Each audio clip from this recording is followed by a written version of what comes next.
नमस्कार, कहानी कुर्सी की देख रहे हैं आप। आपके साथ मैं हूं मीनाक्षी जोशी। 2025 का यानी कि इस साल का यह आखिरी दिन है। आज ये साल खत्म हो रहा है। किसके लिए ये साल कैसा रहा, आज अगले 1 घंटे तक हम इसी पर चर्चा करेंगे। प्रधानमंत्री नरेंद्र मोदी के लिए, राहुल गांधी के लिए, ममता बनर्जी के लिए, तेजस्वी यादव से लेकर नीतीश कुमार, अखिलेश यादव से लेकर मुख्यमंत्री योगी आदित्यनाथ का साल 2025 कैसा गया। याद कीजिए 2024 जब अपने अंत पर था तब ये चर्चा हो रही थी कि बीजेपी के लिए ये साल किसी झटके के से कम नहीं था। पार्टी कम हो गई थी, बड़े मैंडेट पे थी, थोड़ी सिकुड़ गई थी, सरकार में जरूर थी, लेकिन 2025 का पूरा साल बीजेपी के लिए रिकवरी में गया और रिकवरी भी ऐसी कि वो भी ताबड़तोड़ रही। तो अब 2026 परीक्षा की तरह होगा। एक एक करके देश के सभी बड़े पॉलिटिकल लीडर्स पर हम बात करेंगे, देश की बड़ी खबरें आपके सामने रखेंगे और शुरुआत सबसे पहले उत्तर प्रदेश से करेंगे, सबसे बड़े सूबे से करेंगे। योगी आदित्यनाथ का राज्य। योगी ने दावा किया था कि एफआईआर में मेहनत कर ली तो 2/3 काम पूरा हो जाएगा। तो क्या काम पूरा हो गया या काम कुछ रह गया है? सबसे पहले बात ही योगी आदित्यनाथ की। योगी ने जिस एफआईआर को लेकर कार्यकर्ताओं से मेहनत करने की अपील की थी, अच्छे से काम हो जाने पर 27 का रास्ता साफ हो जाने का भरोसा दिया था, उस एफआईआर को लेकर अपडेट यह है कि उत्तर प्रदेश में एफआईआर की तारीखों में फिर बदलाव किया जाएगा। अब ये जो ड्राफ्ट वोटर लिस्ट आज जारी होनी थी, अब वो 6 जनवरी को जारी होगी। पहले आपत्ति दर्ज करने की तारीख 16 दिसंबर से 15 जनवरी तक की थी, जो अब 5 जनवरी से 6 फरवरी तक की हो गई है। उत्तर प्रदेश की फाइनल वोटर लिस्ट 6 मार्च को जारी की जाएगी। अब आप समझिए कितना लंबा ये टाइम स्पैन है, कोई छोटा मोटा भी नहीं है। 27 अक्टूबर को एफआईआर कराने की घोषणा की गई थी और इसके बाद 30 नवंबर और 11 दिसंबर को संशोधित कार्यक्रम जारी किया गया था। चुनाव आयोग ने अब तीसरी बार एफआईआर का समय बढ़ाया है। ऐसे में क्या, जब आज 2025 का आखिरी दिन है और इस वक्त हमारे सभी मेहमान स्टूडियो में मौजूद हैं। हर्षवर्धन त्रिपाठी जी, विजय त्रिवेदी जी, संगीत रागी जी और साथ ही समीर चौगांवकर जी। बहुत स्वागत फिर आप सभी लोगों का और बड़ा अच्छा लग रहा है मुझे। आज साल का अंतिम दिन है, आप सभी लोगों से चर्चा करने का अवसर मिला है मुझे कहानी कुर्सी की में। तो 2026 की तरफ हम जब देख रहे हैं विजय जी, योगी आदित्यनाथ की वो तैयारी जो एफआईआर के बाद पूरी हो पाई है, जो चर्चा चल रही है, कितना रास्ता साफ हो पाया है, असल सवाल तो यहीं पर टिका हुआ है। मुख्यमंत्री जी जो हैं लगातार इस पर जोर दे रहे थे और उन्होंने अपनी पार्टी के लोगों को, जो भी साथ के लोग हैं कार्यकर्ता, उनको जोर दिया कि भाई इस पर काम करना चाहिए। अब वो कितना काम हुआ है, कितना नहीं हुआ है, ये उनकी चिंता वहाँ पर बनी हुई थी एसआईआर को लेकर। लेकिन मुझे लगता है कि काफ़ी हद तक भारतीय जनता पार्टी ने भी, और न केवल भारतीय जनता पार्टी, मुझे लगता है अखिलेश जी की पार्टी ने भी बहुत ज़्यादा काम एसआईआर को लेकर किया है। और ज़्यादा से अखिलेश जी ने तो खुद ने अपना जब फोटो भी डाल दिया तो इससे लोगों को और उत्साह मिला होगा। अच्छा तो कि भाई किया होगा। अब कितना हो रहा है, इसके बाद कुछ समय भी बढ़ गया, जिसकी बात अखिलेश जी बार बार कर रहे थे। हालांकि उतना नहीं बढ़ा होगा जितना वो चाहते होंगे, लेकिन बढ़ गया। अब जब ड्राफ्ट लिस्ट से फाइनल लिस्ट तक आएंगे और अब फाइनल वोटर लिस्ट तक तो मतलब जो फाइनल ड्राफ्ट लिस्ट है वो तो 6 मार्च को आएगी। हाँ, मतलब इसमें अभी आपत्ति वाला और ये सारा समय भी जुड़ गया। अभी आएगा ना 6 जनवरी को वो आएगा। उसके बाद फिर जो जब सारी ऑब्जेक्शंस का निस्तारण हो जाता है तब फिर जाके मार्च में हो जाएगा। तो मेरे ख्याल से ठीक है। और अब सब लोगों को लगना चाहिए कि बेहतर तरीके से, अब भी यदि कुछ ऑब्जेक्शंस रह गए हैं, कुछ और काम करना, तो उस पर काम करना चाहिए। और बजाय इसके कि एसआईआर वोट चोरी है कि नहीं है, इसकी बजाय उसको कैसे बेहतर किया जा सके, कैसे शुद्धिकरण किया जा सके। और इलेक्शन कमीशन को भी अपना विश्वास और बढ़ाना चाहिए, जो मुझे लगता है 2025 के साल में उनका विश्वास जो है ज़्यादातर राजनीतिक दलों में कम हुआ था जी। तो उस विश्वास को रीगेन करने का टाइम भी चुनाव आयोग के पास है, क्योंकि ये 12 राज्यों में जब एसआईआर हो रही है और वो ठीक ठाक से हो जाएगी, तो मुझे लगता है जिन लोगों ने जो इस पूरे एजेंडा को या प्रोपेगेंडा को चला रहे थे, उससे शायद उनको निजात मिल पाए। हर्षवर्धन जी, मैं आपसे ये पूछ लेती हूँ बल्कि कि कैसा रहा योगी आदित्यनाथ जी का पूरा साल? ये देखिए, योगी आदित्यनाथ का 2025 तो बहुत शानदार रहा है। जो 2024 था, वो जब हम कहते हैं कि भाजपा पर सवाल उठे थे, तो सबसे ज्यादा सवाल योगी आदित्यनाथ पर उठे थे, क्योंकि 80 में से सिर्फ 33 सीटें बीजेपी जीत पाई थी लोकसभा में, 37 समाजवादी पार्टी, 6 कांग्रेस जीत गई थी। और ये सचमुच योगी आदित्यनाथ के लिए बड़ी चिंता की बात थी। लेकिन उसके बाद जब उपचुनाव आए, तो उपचुनाव में योगी जी धाए धाए छक्के चौके मारते चले गए। तो 2025 उनके लिए बड़ा शानदार रहा। 2025 में ही राम मंदिर का निर्माण पूर्ण हो गया। 2025 अगर उत्तर प्रदेश के लिहाज से देखें तो जितने बड़े बड़े काम हुए, और आपको ध्यान ही में होगा कि 2025 वो वर्ष भी था जब प्रयागराज में महाकुंभ था। बिल्कुल। वो ऐसा आयोजन, इस लार्ज स्केल का आयोजन दुनिया में कोई सरकार जो करती होगी उसके हाथ पांव फूल जाते हैं, पसीने आ जाते हैं। उसको योगी आदित्यनाथ की सरकार ने करके दिखाया। तो एक तरह से कहें माइलस्टोन का ईयर था ये 2025 योगी आदित्यनाथ के लिए। जो कानून व्यवस्था के मामले में कहें, बड़े संगठित अपराधियों के मामले में कहें, उसमें योगी आदित्यनाथ के लिए यह साल बड़ा कमाल का रहा है। अब 2026 में जब हम प्रवेश कर रहे हैं तो योगी जी को नया अध्यक्ष भी मिल गया है, पंकज चौधरी। 2026 में जब हम प्रवेश कर रहे हैं तो जाहिर है कि अब उनका ये साल तैयारी वाला है। अभी तक तो ठीक है, अब ये तैयारी वाला साल आ गया। भले 27 में चुनाव होना है, लेकिन योगी जी के लिए तैयारी वाला साल यही है।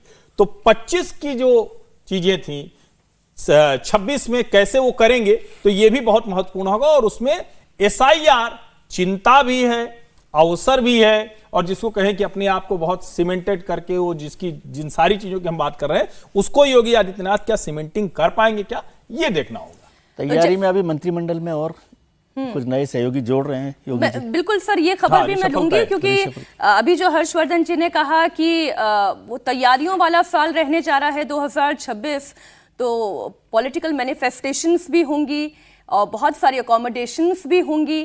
फिर किस तरीके से योगी आदित्यनाथ आगे बढ़ेंगे, इस पर कल बात करेंगे। अभी बात करेंगे अखिलेश यादव की, उनके लिए साल 2025 कैसा गया। अखिलेश यादव जिनकी परीक्षा 2027 में होनी है, लेकिन उस परीक्षा का नतीजा क्या होगा ये उनके 26 की पॉलिटिक्स से तय होगा। इस बीच FIR को लेकर अखिलेश यादव ने सवाल उठाए हैं। अखिलेश यादव ने सोशल मीडिया एक्स पर पोस्ट करके लिखा, जैसे चुनाव में मतदान का प्रतिशत और परिणाम घोषित करने में देर होने से जनता को आशंका होती है, ठीक वैसे ही आशंका मतदाता सूची के प्रकाशन की तिथि टाले जाने से हो रही है। कहीं मानवीय भूल के बहाने मतदाताओं का आंकड़ा बढ़ ना जाए। ध्यान रहे, इस बार PDA प्रहरी और चौकन्ने कर रहे हैं ये अखिलेश यादव अपनी पूरी पार्टी को। लिफ्ट के लिए कम समय मिला, तब भी ये आरोप थे। फिर बीजेपी पर संगीत रागी जी अखिलेश यादव आरोप लगाने लगे कि देखिए अब तो ये बीजेपी ने अपने लिए ही गड्ढा खोद दिया। अब जब समय सीमा और बढ़ा दी गई है तब समस्या और ज्यादा बड़ी हो गई है। अखिलेश यादव जी कंफ्यूज्ड हैं, और कंफ्यूज्ड इसलिए हैं क्योंकि उनको समझ में नहीं आ रहा है कि हम SIR का विरोध करें या SIR का समर्थन करें। कभी वो विरोध करते हुए दिखते हैं और कभी परोक्ष तौर पर उसका समर्थन में भी दिखते हैं। जो काम कर रहे हैं वो परोक्ष तौर पर समर्थन करते हुए दिखते हैं, लेकिन जब जनता के बीच में बोलने की बात आती है तो उसका विरोध करते हैं, वो तंज कसते हुए हैं। या तो वो वोट चोरी के साथ खड़े हों या कहें कि नहीं वो गलत है, जो अभियान चलाया जा रहा है बिल्कुल ही गलत है, और कायदे से इस पर काम करना चाहिए कि जो भी जेन्युइन मतदाता है, वो कोई भी हो, धर्म किसी उसका कोई भी कुछ भी हो, सिर्फ विदेशी नागरिक इसमें नहीं होने चाहिए।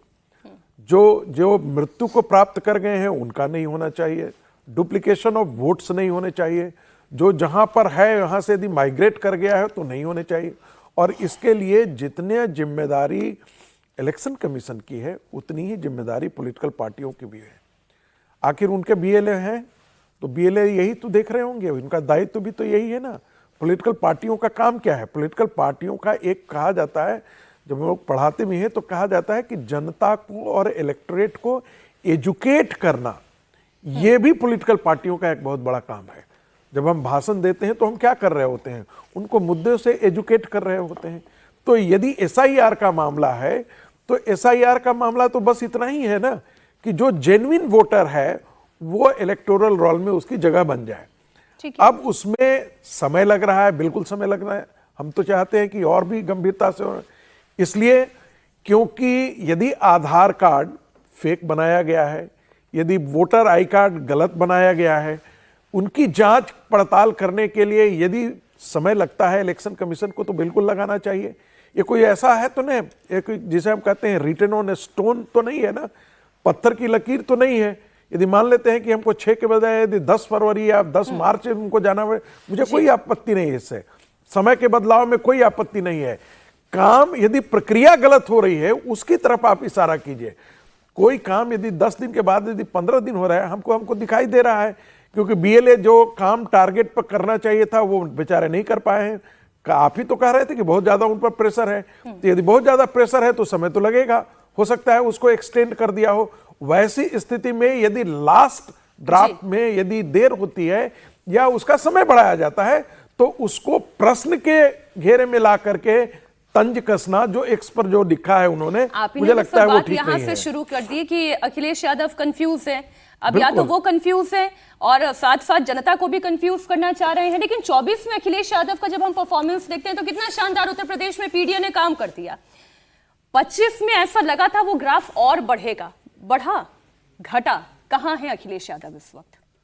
निश्चित रूप से देखिए, अगर जो 24 में अखिलेश यादव ने उत्तर प्रदेश लोकसभा चुनाव में जो प्रदर्शन किया था, अगर वो अखिलेश यादव के संगठन क्षमता के कारण होता, वो अखिलेश यादव के जनता से जो अपील है उसके कारण होता, और जनता को लगता कि भाई अखिलेश यादव ने जो बात कही है उसको कंटिन्यूटी अगर रहती तो उपचुनाव में भी वैसा अखिलेश यादव प्रदर्शन करते हैं। तो वो तक तात्कालिक था जो 2024 में उन्होंने जो प्रदर्शन किया था कि जो कहते हैं ना तुक्का लग गया, कि एक बार लग गया। अगर लगातार होता तो समझ में आता कि अखिलेश यादव का जनता के बीच में एक आकर्षण बना हुआ है, संगठन स्तर पर काम कर रहा है। और अभी चल रहा था कि भाई सबका नया साल कैसे गया, पिछला साल अभी तक कैसे गया है। तो देखिए, जो पराक्रमी व्यक्ति होता है, जो पराक्रम करते हैं, उनका हर समय अच्छा जाता है। ठीक है, थोड़ा अप्स एंड डाउन आता है, लेकिन उनके लिए हमेशा समय अच्छा रहता है। प्रधानमंत्री मोदी ने अपने जीवन में हमेशा पराक्रम किया है, हर दिन उन्होंने मेहनत की है, उन्होंने कभी फल की चिंता नहीं की। और यही कारण रहा कि प्रधानमंत्री मोदी को हर साल एक बेहतर बनता चला गया। तो मुझे लग रहा है कि प्रधानमंत्री मोदी हो, अमित शाह नया साल और बंगाल के अंदर संगठन की बैठक ले रहे हैं। अमित शाह भी चाहते तो वो भी रणथंभौर चले जाते शेर चीते देखने के लिए, सब परिवार वो भी बना सकते थे। लेकिन उन्हें पता है कि चुनाव है 5 राज्यों में, मुझे संगठन देखना है, ममता बनर्जी को हराना है, सरकार लेके आना है, देश के लिए बंगाल को सत्ता लेकर आना है। तो वो संगठन का काम कर रहे हैं। संगठन, पार्टी, देश उनके लिए पहले है, परिवार उनके लिए बाद में है। और जिनके लिए परिवार पहले है, पार्टी बाद में है, देश का कोई पता ही नहीं, वो लोग आराम से छुट्टियां सपरिवार मनाने जाते हैं। फिर वो नया साल हो, फिर होली हो, दशहरा, दिवाली हो, या बिना किसी काम के भी विदेश दौरे करते हैं। तो जो पराक्रमी लोग होते हैं उनके लिए हर दिन बेहतर होता है। कुछ समय जरूर उनको सेटबैक लगता है। 2040 में प्रधानमंत्री, 2024 में 240 सीटों पर आके प्रधानमंत्री मोदी और बीजेपी को लगा था, लेकिन उसके बाद उन्होंने हरियाणा जीता, मुंबई जीता, उसके बाद उन्होंने दिल्ली जीता, उसके बाद उन्होंने बिहार जीता। 4 विधानसभा चुनाव पार्टी ने अपनी दम पर जीते। बीजेपी के लिए 2025 भी बहुत अच्छा जाने वाला रहा, इसमें कोई दो राय नहीं है, क्योंकि जैसी भी परिस्थिति हो वो जंग लड़ना नहीं छोड़ते। अभी उत्तर प्रदेश की ही एक और खबर है, 27 के चुनाव से पहले 26 में योगी कैबिनेट का एक नया स्वरूप भी देखने को मिल सकता है। जो अभी बात थोड़ी देर पहले विजय जी कह रहे थे, यूपी बीजेपी के नए अध्यक्ष पंकज चौधरी और सीएम योगी के बीच करीब 1 घंटे तक मीटिंग हुई और इसमें संगठन महामंत्री धर्मपाल सिंह और संघ से जुड़े हुए पदाधिकारी भी शामिल हुए। बताया जा रहा है कि मीटिंग में योगी मंत्रिमंडल विस्तार को लेकर चर्चा हुई और जो नए साल में मकर संक्रांति के ठीक बाद हो सकता है। योगी मंत्रिमंडल में फिलहाल 54 मंत्री हैं, नए साल में इनकी संख्या बढ़कर 60 हो सकती है, जिसके चलते टीम योगी में 6 नए मंत्रियों की एंट्री की अटकलें चल रही हैं। बीजेपी के पूर्व अध्यक्ष भूपेंद्र चौधरी का नाम संभावित मंत्रियों की लिस्ट में शामिल किया गया है, ऐसा बताया जा रहा है सूत्रों के हवाले से। भूपेंद्र चौधरी 2022 में पार्टी संगठन का कार्यकाल संभालने से पहले पंचायती राज मंत्री के रूप में काम कर रहे थे। ऐसे में उन्हें दोबारा कैबिनेट में शामिल किया जा सकता है। मंत्रिमंडल का मेन फोकस क्षेत्रीय संतुलन पर होगा। हर्षवर्धन जी, से जुड़ी हुई खबरें तो आपके पास भी आई होंगी, कितने नाम ऐड होंगे, वो नाम कौन कौन से हो सकते हैं, संगठन से जुड़े होंगे, संघ से जुड़े होंगे? देखिए, एक तो ये कि जो 45 साल का राष्ट्रीय अध्यक्ष मिला है, तो यूपी में 45 साल का नहीं मिला है, वो 65 साल का अध्यक्ष मिला है। लेकिन जो उनकी टीम बनने जा रही है वो 45 से 55 वाली होने जा रही है जी। जो महामंत्री होंगे, जो मंत्री होंगे, किसी भी की भी उम्र वो 55 से ऊपर नहीं होगी। तो 55 से ऊपर जो लोग होंगे वो संभवतः हटेंगे। हो सकता है संगठन से उन्हीं में से कुछ लोग सरकार में जाएं। भूपेंद्र चौधरी का मंत्री बनना तय है। आप उसको पूर्व अध्यक्ष के नाते देखें या फिर इस नाते से भी देख सकते हैं कि पश्चिमी उत्तर प्रदेश से आते हैं, जाट चेहरा है, वो भी निश्चित तौर पर उसमें शामिल होगा। दूसरा, कई जगहों से जो प्रतिनिधित्व है, जो जिसको हम कहते हैं ना कि पूर्वी पश्चिमी बुंदेलखंड, अवध जिसको कहते हैं, उसका भी संतुलन ठीक करने की कोशिश की जाएगी। और भारतीय जनता पार्टी इस एक काम के लिए मानी जाती है कि जैसे ताश की गड्डी होती है ना, तो बीच बीच में फेंट दिया जाता है, क्योंकि जिसको कहते हैं कि एक्का हो, बेगम हो या जो कुछ भी हो, तो हर एक में होता है ना, हुकुम में भी होता है, पान में भी होता है, तो उसको आप जाति मान लीजिए। तो ऐसे ही भारतीय जनता पार्टी फेंटने वाली है। कई जगहों पर आपको लगेगा कि तो मंत्रिमंडल में बहुत कुछ अलग नहीं दिखा, वही ब्राह्मण की जगह ब्राह्मण चेहरा, कुर्मी की जगह कुर्मी चेहरा, राजपूत की जगह राजपूत चेहरा, लेकिन कई ऐसे बड़े बदलाव इस वाले उसमें होंगे। लेकिन अब ये सब जुड़ा हुआ है। जुड़ा क्यों है? क्योंकि भाई अभी तो ये सब हम चर्चा कर रहे हैं, 14 के पहले तो भाजपा कुछ करेगी नहीं, 14 जनवरी के पहले। और 20 तारीख को भारतीय जनता पार्टी का नया राष्ट्रीय अध्यक्ष बनना है, क्योंकि नितिन नवीन अभी कार्यकारी हैं जी। 17 पहले तारीख आई थी, अब 20 तारीख है कि 20 तारीख को वो अध्यक्ष बन जाएंगे। मुझे लगता है उसके इर्द गिर्द ही सारी प्रक्रिया चलने वाली। अच्छा, पत्ते फेंटने की आपने बात कही, सबसे ज्यादा पत्ते फेंटने का काम तो इस वक्त और मंथन का काम इस वक्त पश्चिम बंगाल में चल रहा है। इस वक्त जो सबसे बड़ा बैटल ग्राउंड है वो पश्चिम बंगाल ही दिखाई दे रहा है, और ये सबसे बड़ा 2026 का टेस्टिंग ग्राउंड भी है बीजेपी के लिए। देश में अगर किसी चुनाव पर सबसे ज्यादा लोगों की नजरें टिकी हुई हैं तो वो पश्चिम बंगाल ही है। बीजेपी को 2024 लोकसभा चुनाव में बंगाल में बड़ी चोट मिली थी। 2019 में मिली 18 लोकसभा सीटों को डिफेंड करने में बीजेपी नाकामयाब रही थी, ये गिरकर 12 सीटों पर आई थी। साल 2024 जब खत्म हो रहा था तो याद करिए 25 की शुरुआत हो रही थी, तब बंगाल में ममता बनर्जी हावी थी, बीजेपी कमजोर मानी जा रही थी, लेकिन बीजेपी ने बंगाल में जबरदस्त रिकवर किया। चुनाव में 100 दिनों से भी कम वक्त बाकी है। अमित शाह बंगाल में डेरा डाले हुए हैं, 2/3 सीट पर जीत का दावा कर रहे हैं।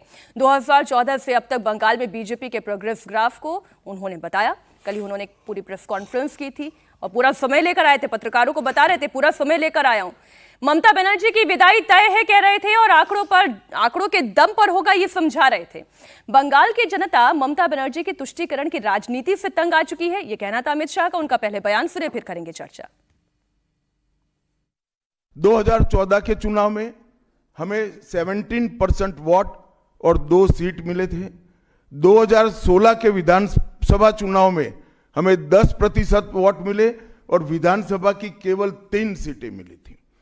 फिर 14 से 19 के बाद 19 के लोकसभा चुनाव में हमें 41%, 41% वोट मिले और 18 सीटें मिली। और 21 के विधानसभा चुनाव में हमें 38 वोट मिले और 77 सीटें मिली। ये बहुत बड़ा अंतर है। जिस पार्टी को केवल 3 सीट मिले थे, वो पार्टी 5 साल के ही अंतराल में 77 सीट प्राप्त करी। और इसका नतीजा देखिए, कांग्रेस जिसकी एक प्रकार से स्थापना ही बंगाल से शुरू हुई, वो कांग्रेस पार्टी बिग जीरो पर पहुंच गई। और 34 साल तक शासन करने वाला कम्युनिस्ट गठबंधन भी एक भी सीट प्राप्त नहीं कर पाया, और हमने मुख्य विपक्ष का स्थान प्राप्त किया। पूरा भरोसा है कि 2026 में बंगाल में 2/3 बहुमत के साथ भारतीय जनता पार्टी की सरकार बनेगी।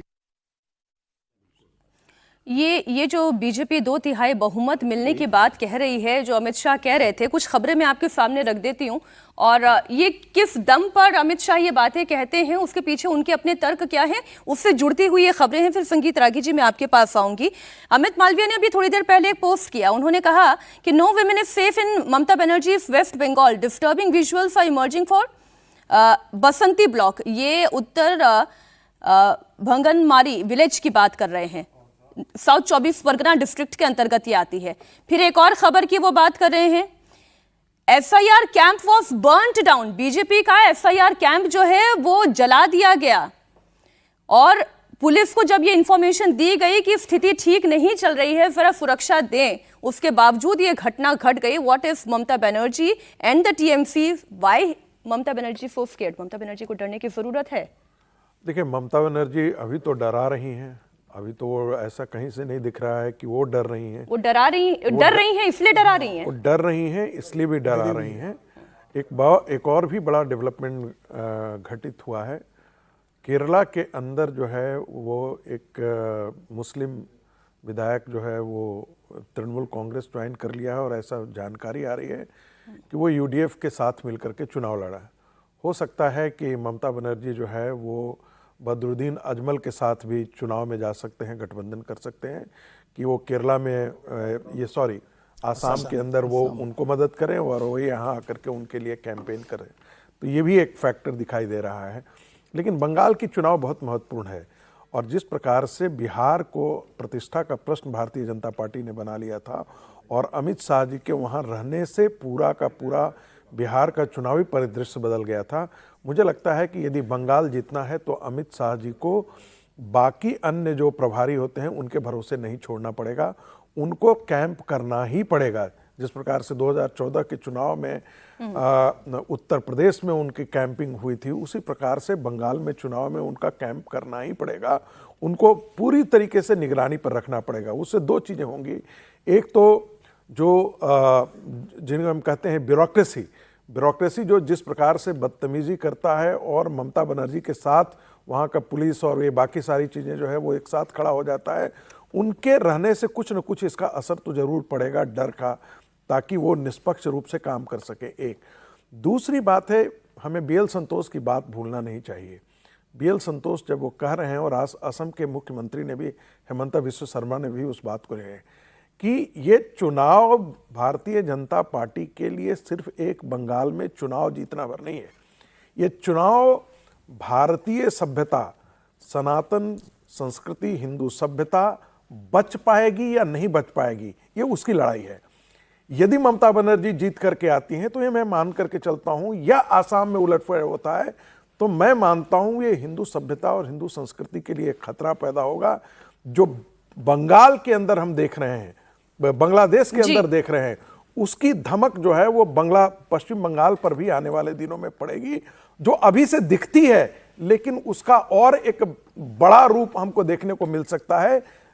यदि बंगाल का हिंदू वोटर ये नहीं सोचता है कि 37% मुसलमान गोलबंद होकर के ममता बनर्जी के साथ होती हैं, यदि उसी प्रकार से यदि हिंदू गोलबंद होकर के भारतीय जनता पार्टी इसी पॉइंट पर आ रही थी, बस 10 सेकंड, तो वो अपने लिए वही परिणाम आने वाले दिनों में सुनिश्चित करेगी जो कश्मीर के अंदर हिंदुओं का हुआ था, घाटियों से पलायन। नहीं, लेकिन वो आप जिस हिंदू गोलबंदी की बात करें विजय जी, ये हिंदू गोलबंदी वो बीजेपी अगर करने की कोशिश भी करे तो कैसे कर पाएगी?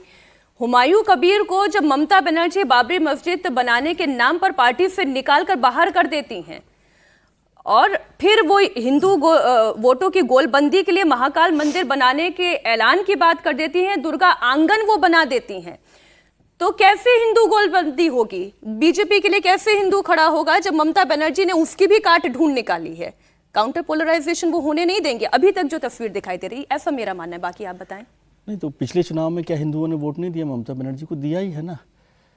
मूल प्रश्न क्या है कि हम जिस तरह से पोलराइजेशन कर रहे हैं उसमें मुसलमानों को देश का दुश्मन के तौर पर जाहिर कर रहे हैं कि यदि 37% मुसलमान गोलबंद हो गए तो देश को खतरा हो जाएगा। क्या मुसलमान देश के लिए खतरा है? ऐसा आप समझते हैं? देश का ये मूल सवाल है ना कि क्या आप मुसलमानों को देश, और पिछले 3 साल 2 चुनाव जो ममता बनर्जी ने जीते उसमें सब में मुसलमानों ने वोट दिया। क्या ममता बनर्जी ने कोई ऐसा काम किया एक जो देश के खिलाफ हो? तो ये हिंदुओं की गोलबंदी की चिंता, और हिंदुओं की गोलबंदी दुनिया भर में, मतलब देश भर में कहीं पर नहीं हुई, अयोध्या में नहीं हुई। तो पश्चिम बंगाल बात से लेकिन सहमत नहीं है, वो बराबर वो बोल रहे थे। वो तो ठीक बात है, उसमें कोई असहमति तो होते रहती है, असहमति में कोई ऐसी बात नहीं। मैं अपनी लेकिन मैं हाँ। एक चीज बोल देना चाहता हूँ, ममता बनर्जी यदि घुसपैठियों के साथ खड़ी हो जाती हैं और कहती हैं कि एक भी यहाँ से घुसपैठिया बाहर नहीं जाएगा, बंगाल में कोई घुसपैठिया है ही नहीं, तो ये सोचने वाली बात है। ये हम नहीं कह रहे हैं, बुद्धादेव भट्टाचार्य ने भी एक्सेप्ट किया था, टीवी राजेश्वर की रिपोर्ट आई थी, BSF की वहां पर रिपोर्ट पड़ी हुई है। इसके बावजूद और ये नहीं कहा जा सकता है कि ये 10 साल में आपने क्या किया। ये बहुत बात, ये कैसे नहीं कहा जा सकता? नहीं, इसलिए नहीं कहा जा सकता 12 साल में, इसलिए बस ममता बनर्जी कहती हैं कि बांग्लादेश से जो सटे हुए बॉर्डर हैं यहाँ पर हम आपको बाढ़ नहीं लगाने देंगे। हम राशन कार्ड और वोटर आई कार्ड कौन बना करके दे रहा है उनको? सभी प्रदाय की 24 परगना से मिल रहा है, नादिया से मिल रहा है, जो है वो मालदा से मिल रहा है, मुर्शिदाबाद से मिल रहा है। तो आपने क्या किया है?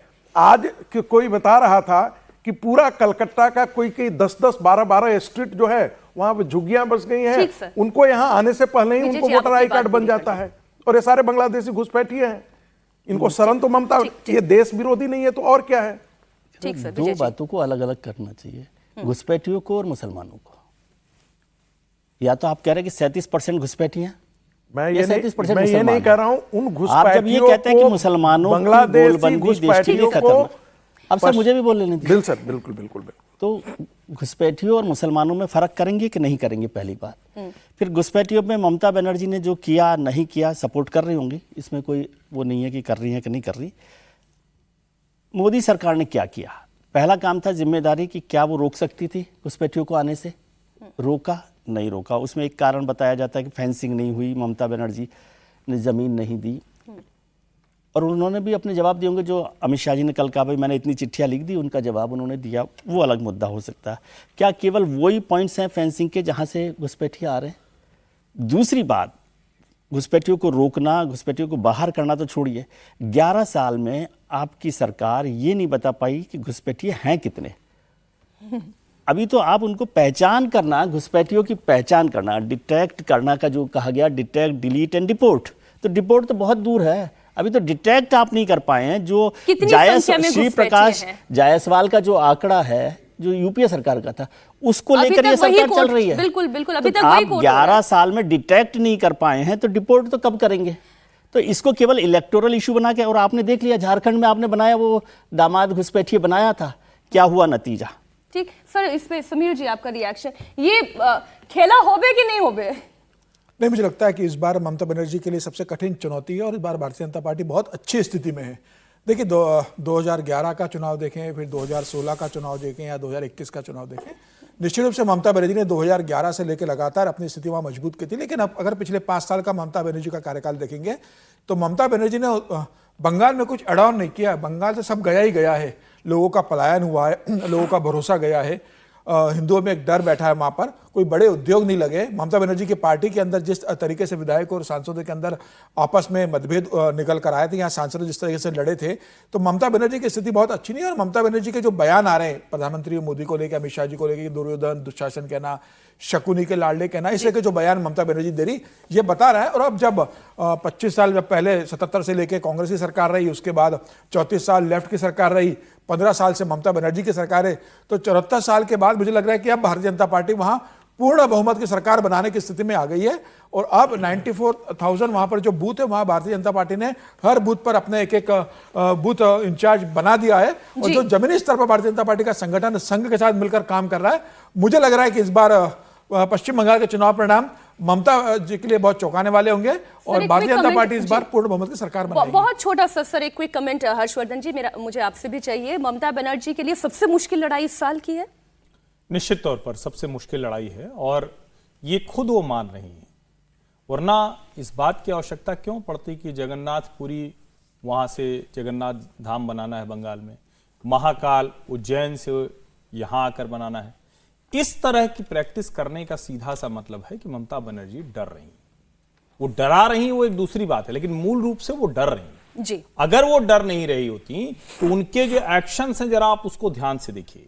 और ये जो हुमायूं कबीर वाला मसला है, ये ठीक वैसे ही है कि भाई ठीक है, चलो चलो ठीक है, करते रहो। और जब एकदम सर पे आ गया, उनको लगा कि अब मामला उल्टा हो जाएगा, तो फिर। और एक बात की स्पष्टता होनी चाहिए, जब 37% मुस्लिम जनसंख्या की बात की जाती है तो ये सवाल खड़ा होगा ना भाई, मुसलमान देश का घुसपैठियों के खिलाफ क्यों नहीं खड़ा होता है?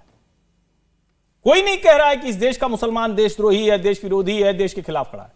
मुसलमानों को रोहिंग्या और बांग्लादेशियों के लिए मुर्शिदाबाद, जोधपुर, इलाहाबाद, दिल्ली जगह जगह धरना प्रदर्शन रैली करने का समय मिल जाता है, गाजा के लिए करने का मिल जाता है। लेकिन वो घुसपैठिए आ रहे हैं, देश की आंतरिक सुरक्षा से खतरा है, वो क्यों नहीं उतरते हैं? और वहीं जाकर 37% का वो प्रॉपर वोट बैंक बन जाता है, जो खतरनाक होता है। इसको इस तरह समझना चाहिए। अब बात बिहार की हो जाए, वहां चुनाव तो हो चुका है, लेकिन बात नीतीश कुमार की होनी जरूरी है।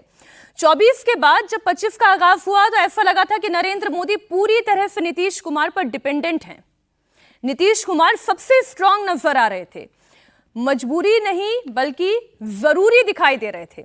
लेकिन 25 खत्म होते होते ऐसा समीकरण नजर आने लगा, ऐसा दिखाई देने लगा एहसास आप कह लीजिए या जो तस्वीरें आती हैं कि अब नीतीश कुमार पूरी तरह से नरेंद्र मोदी पर डिपेंडेंट हैं।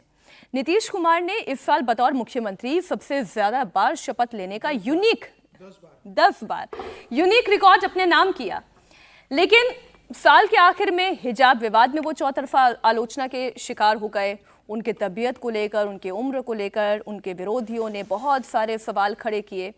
नीतीश कुमार को अस्थिर करने के इतने मौके देखे गए, लेकिन कोई खास कामयाबी नहीं मिली। 25 में नीतीश के बेटे निशांत की पॉलिटिकल डेब्यू पर भी खूब चर्चा हुई, लेकिन कुछ ठोस बात सामने नहीं आई। तो ऐसे में नीतीश कुमार का फैक्टर 25 के बाद 26 में कितना इंपॉर्टेंट रहने जा रहा है, इस पर बात करना जरूरी है। सबसे पहले आप ही से हर्षवर्धन जी शुरुआत करते हुए, बिहार में 25 में तो जोश बड़ा जबरदस्त हाई था और नीतीश कुमार जरूरी दिखाई दे रहे थे, लेकिन अंत होते होते मजबूरी जैसे क्यों दिखाई देने लगे?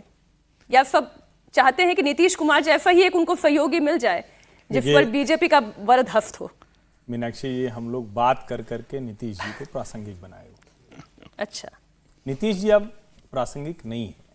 नीतीश जी देश के बहुत बड़े नेता हैं, लेकिन राजनीतिक तौर पर उनका अवसान जो 2020 में शुरू हुआ था अब हो गया है। कई लोग कहेंगे अरे आप कमाल कर रहे हैं, इतना स्ट्रांग नंबर के साथ अभी अभी तो जनता दल यूनाइटेड आई। वो स्ट्रांग नंबर नीतीश कुमार के नहीं है। नीतीश कुमार का उसमें बहुत छोटा सा हिस्सा हो सकता है। वो स्ट्रांग नंबर जो एंटी आरजेडी, एंटी जो डेवलपमेंट पॉलिटिक्स करने वाले थे उनके खिलाफ, राहुल गांधी के बचकानेपन के खिलाफ, तेजस्वी, उस सब का ये नतीजा है। और उसमें जो बिहारी एस्पिरेशन, इसको मैं बार बार कहता हूं कि इसको नरेंद्र मोदी और नीतीश कुमार की बजाय बिहारी एस्पिरेशन का वोट कहिए। नीतीश कुमार अप्रासंगिक हो चुके हैं। वो ऐसे ही कभी चित्रों में कभी हाथ मिलाते, कभी फूल देते, इतने भर तक ही आप दिखेंगे। वरना वो नीतीश कुमार जो राह चलते बोलते थे, भाई पत्रकार को बुला के बताने लगते थे, कह रहे तुम देखे नहीं वहां हम क्या कर दिए, पटना में अभी हम गए थे तो देखो गड़बड़ किया था, ठीक कर दिए। बता रहे हैं क्या आजकल वो ये भी नहीं बताते कि अरे वो तो हम कहे थे, आप लोग सुने थे, हमने वो कहा था ना, अरे ये सब भी नहीं बोलते हैं। इसका मतलब यह है कि नीतीश कुमार वो हैं ही नहीं जो नीतीश कुमार हैं। मैं जानता हूं कि इसको सुनते हुए जनता दल यूनाइटेड के लोग विचलित, बेचैन हो जाएंगे, लेकिन सच ये है कि बिहार में अब कहने भर को नीतीश कुमार मुख्यमंत्री है। इसको कोई स्वीकारे या न स्वीकारे। और अब नितिन नवीन भारतीय जनता पार्टी के राष्ट्रीय अध्यक्ष भी पटना से आता है, ये भी ध्यान में रखिए। गृह मंत्री तो भाजपा का। आप मेरे दिमाग का सवाल पहले पढ़ लेते हैं क्या? मैं तो ये बोलने जा रही थी समीर जी कि अभी तो बिहार में नवीन प्रयोग भी हो गया है।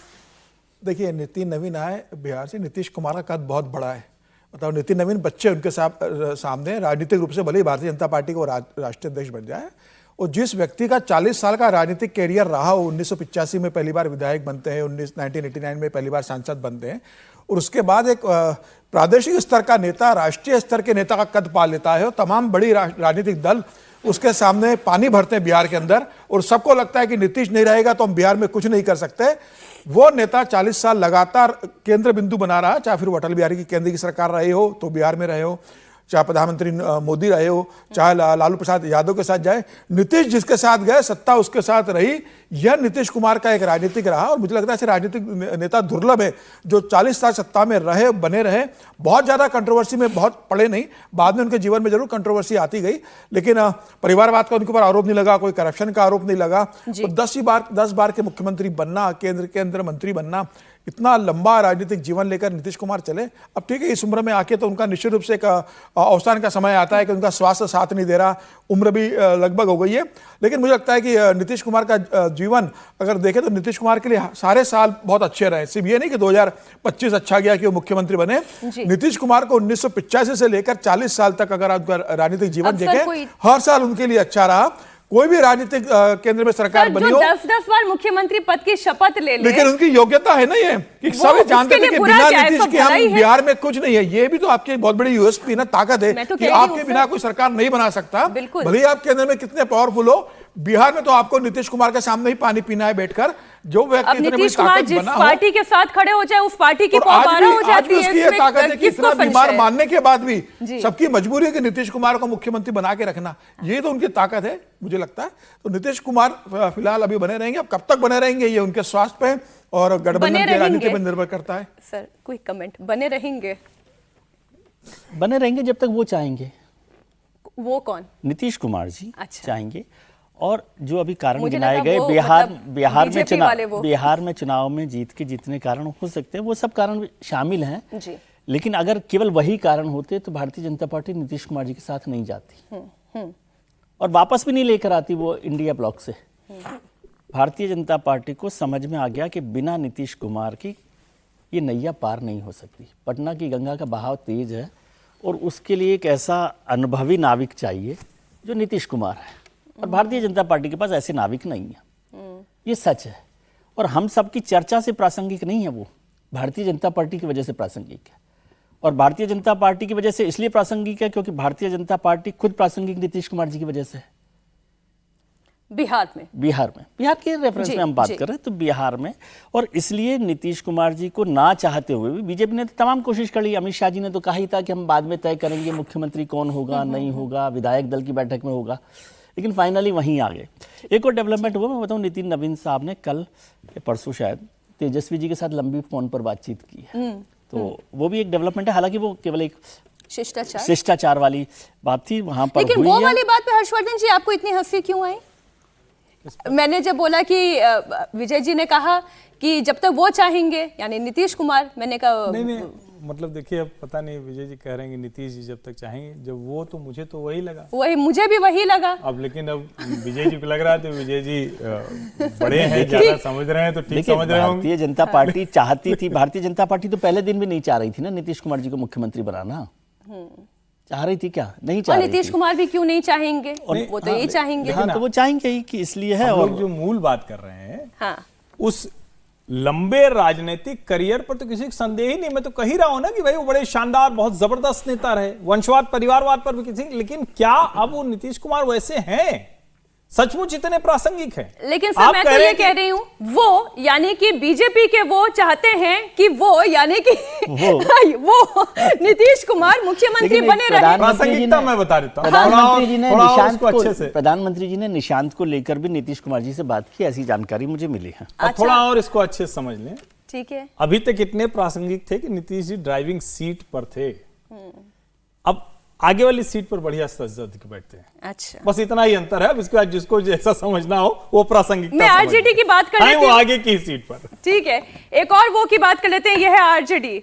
तेजस्वी यादव की अगुवाई में महागठबंधन ने चुनाव लड़ा, लेकिन सबसे बड़ी हार का मुंह उन्हें देखना पड़ा। अब सबके सामने एक ही प्रश्न है कि तेजस्वी यादव का पॉलिटिकल फ्यूचर क्या है, क्योंकि चुनाव के नतीजे आ जाने के बाद तो वो फिर विदेश यात्रा पर चले गए थे। मुझे ध्यान है वो तस्वीरें कि वो अभी अनअवेलेबल हैं।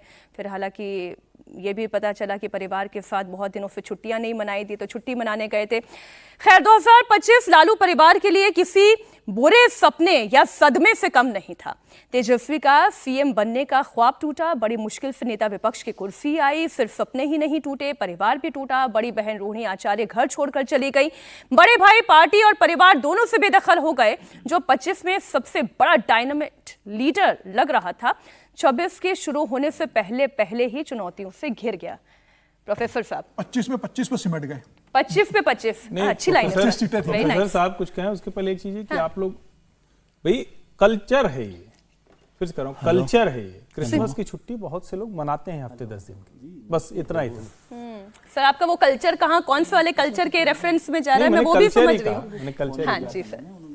प्रोफेसर साहब देखिए, मैं तेजस्वी पे बोल लूँ उससे पहले एक बार नीतीश जी पे आपका मन कर रहा है। नीतीश जी पे एक दो लाइन बोलना जरूरी समझता हूँ। इसमें कोई दो राय नहीं है कि नीतीश जी आज के दिन में भी बिहार में सबसे पॉपुलर लीडर है और भारतीय जनता पार्टी की मजबूरी भी है।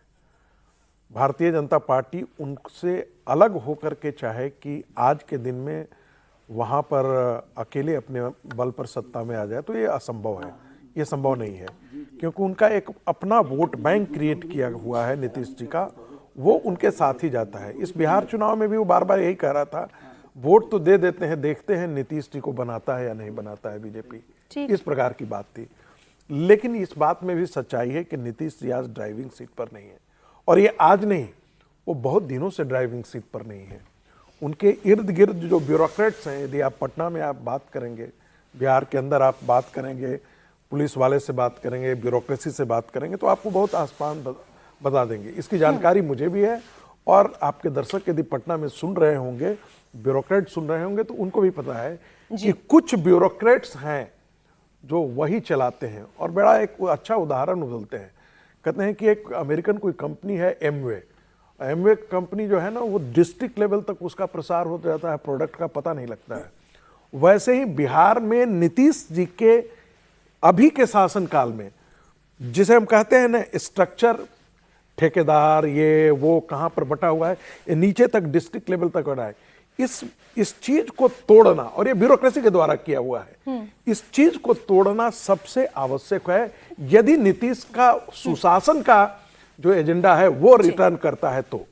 दूसरी बात तेजस्वी जी पे, देखिए राजनीति में किसी के भविष्य को आप पूरी तरीके से खारिज नहीं कर सकते हैं, और आज भी उनके साथ एक बड़ा वोट बैंक है, लेकिन अकेले उस वोट बैंक के आधार पर वो आगे बढ़ पाए, मुझे इसकी अब दूर दूर तक संभावना नहीं दिख रही। दूसरी बात, उनकी पिता की जो है, जिसे कहते हैं ना, पिता की जो लेगेसी है जी, वो कल तक कहा जाता था कि उसके कारण है, लेकिन मैं सिर्फ नहीं मानता कि पिता की लेगेसी, उनके अपनी करनी भी जो है ना वो कम नहीं है।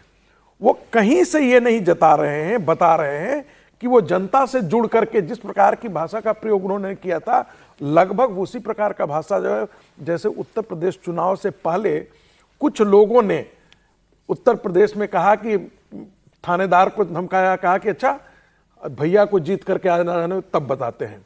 नतीजा लगा कि ये तो फिर वही हालत स्थिति आ जाएगी, वही हालत कि हम सूत्र को, है ना, वही हालत, एरोगेंस बर्दाश्त नहीं करती बिहार, वही हालत जो है जंगल राज भारतीय जनता पार्टी क्यों लेकर के आई, बार बार इसलिए आई क्योंकि एक बहुत बड़ी ऐसी पीढ़ी थी जिसको जो इससे पूरा कट ऑफ था, और वो नए वोटर भी थे, 14 लाख के आसपास नए वोटर थे। उनको लगता था कि नहीं, इसमें कोई मतलब नहीं है, जो अभी वर्तमान सरकार है वो ठीक से काम नहीं कर रही है, परीक्षा में गड़बड़ी हुई है, घोटाले हुए हैं, वो नीतीश का आकलन कर रही थी, वो लालू का आकलन नहीं कर रही थी।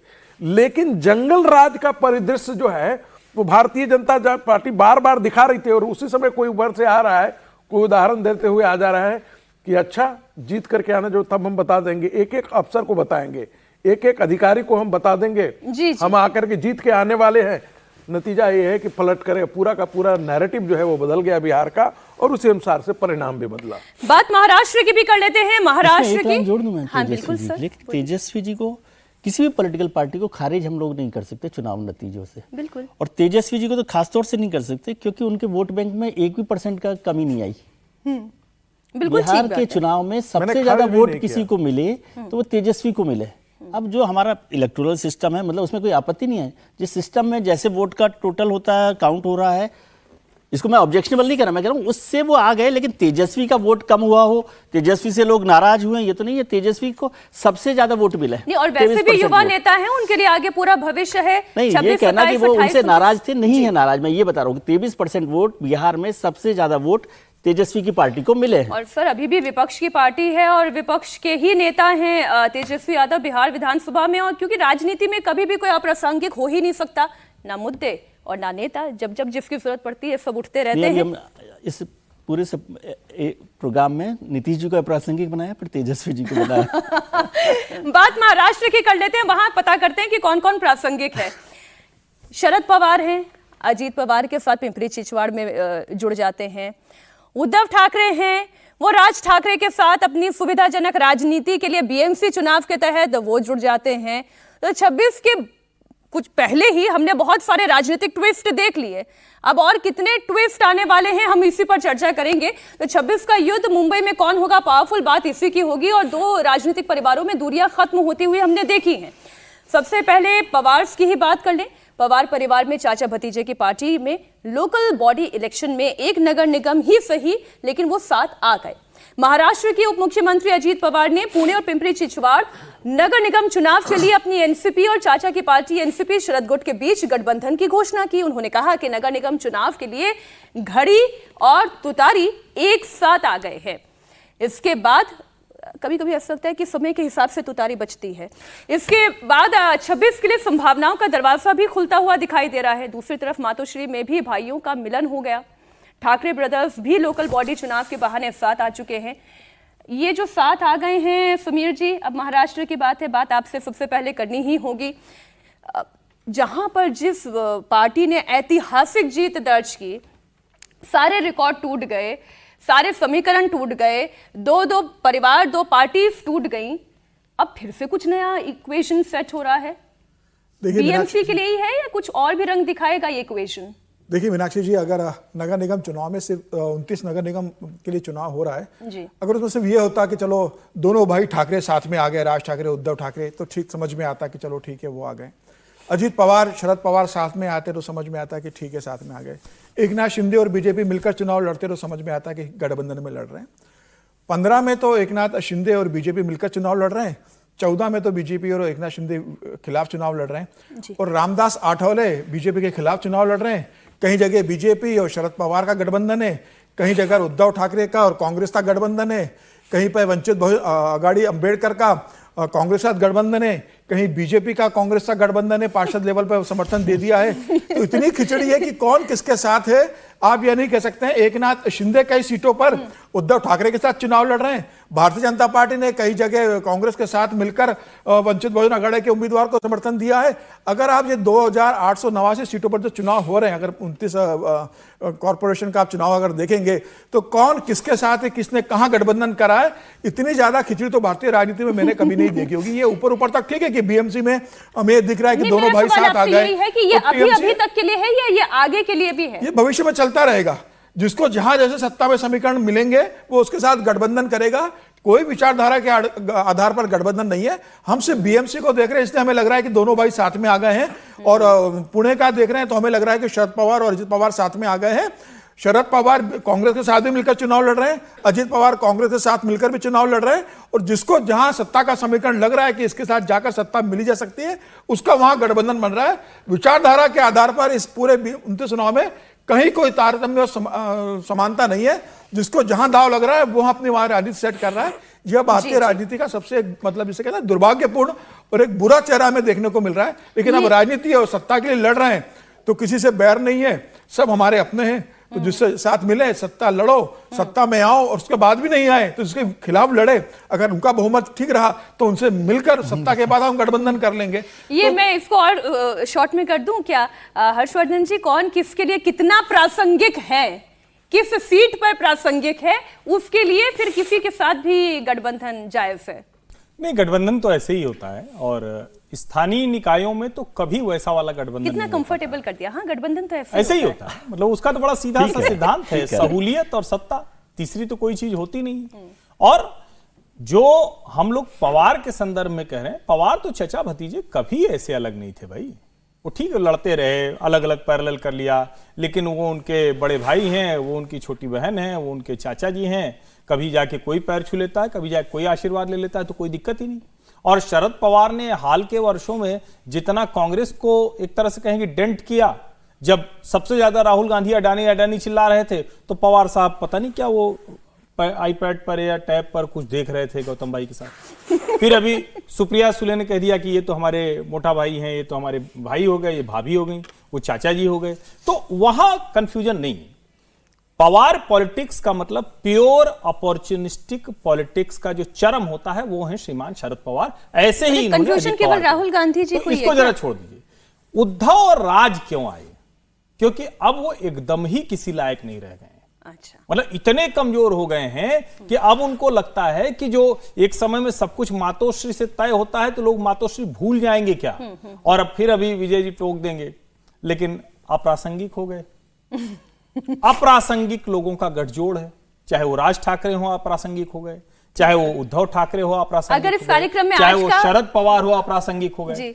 तो अभी जो है वहां की राजनीति सिर्फ और सिर्फ देवेंद्र फडणवीस की इर्द गिर्द चल रही है कि देवा भाऊ का कद इतना बड़ा ना हो जाए कि हम सब शून्य हो जाए, इसीलिए अलग अलग तरह के गठजोड़, हम सब अप्रासंगिक हो जाए। आज का कार्यक्रम का कोई शब्द अगर होता तो मैं ये बोलती कि प्रासंगिक और अप्रासंगिक। प्रासंगिक शब्द जो है सबसे ज्यादा प्रासंगिक है। लेकिन हर्ष जी ने जो एक बात कही ना वो बहुत इंपॉर्टेंट है कि गठबंधन को लेकर दो बड़े कारण है। एक सत्ता सहूलियत जो बात कर रहे हैं, और दूसरा कमजोर होना। यदि आप कमजोर नहीं है तो क्यों गठबंधन करेंगे किसी के साथ? तो सब लोग कमजोर मिलकर कर रहे हैं। और अरविंद जी के शब्दों में कहें तो सब मिले हुए हैं जी। ठीक है सर। 2025 का साल पूरी दुनिया के लिए बहुत ही उथल पुथल वाला साल रहा। एशिया हो या मिडिल ईस्ट हो, यूरोप हो या फिर अफ्रीका हो, 25 में पूरी दुनिया एंगेज रही। नेपाल की बात करें, वहां सत्ता बदल गई, जेनजी का आक्रोश था, ये पहली बार इतना जबरदस्त था। बांग्लादेश तो कट्टरपंथ के दलदल में पूरी तरह से धंस गया। हिंदुओं की हत्या होना, जिहादियों को यूनिस की कट्टर सरकार का वरदहस्त मिलना, तो वहीं पाकिस्तान को ऑपरेशन सिंदूर वाली मार पड़ी।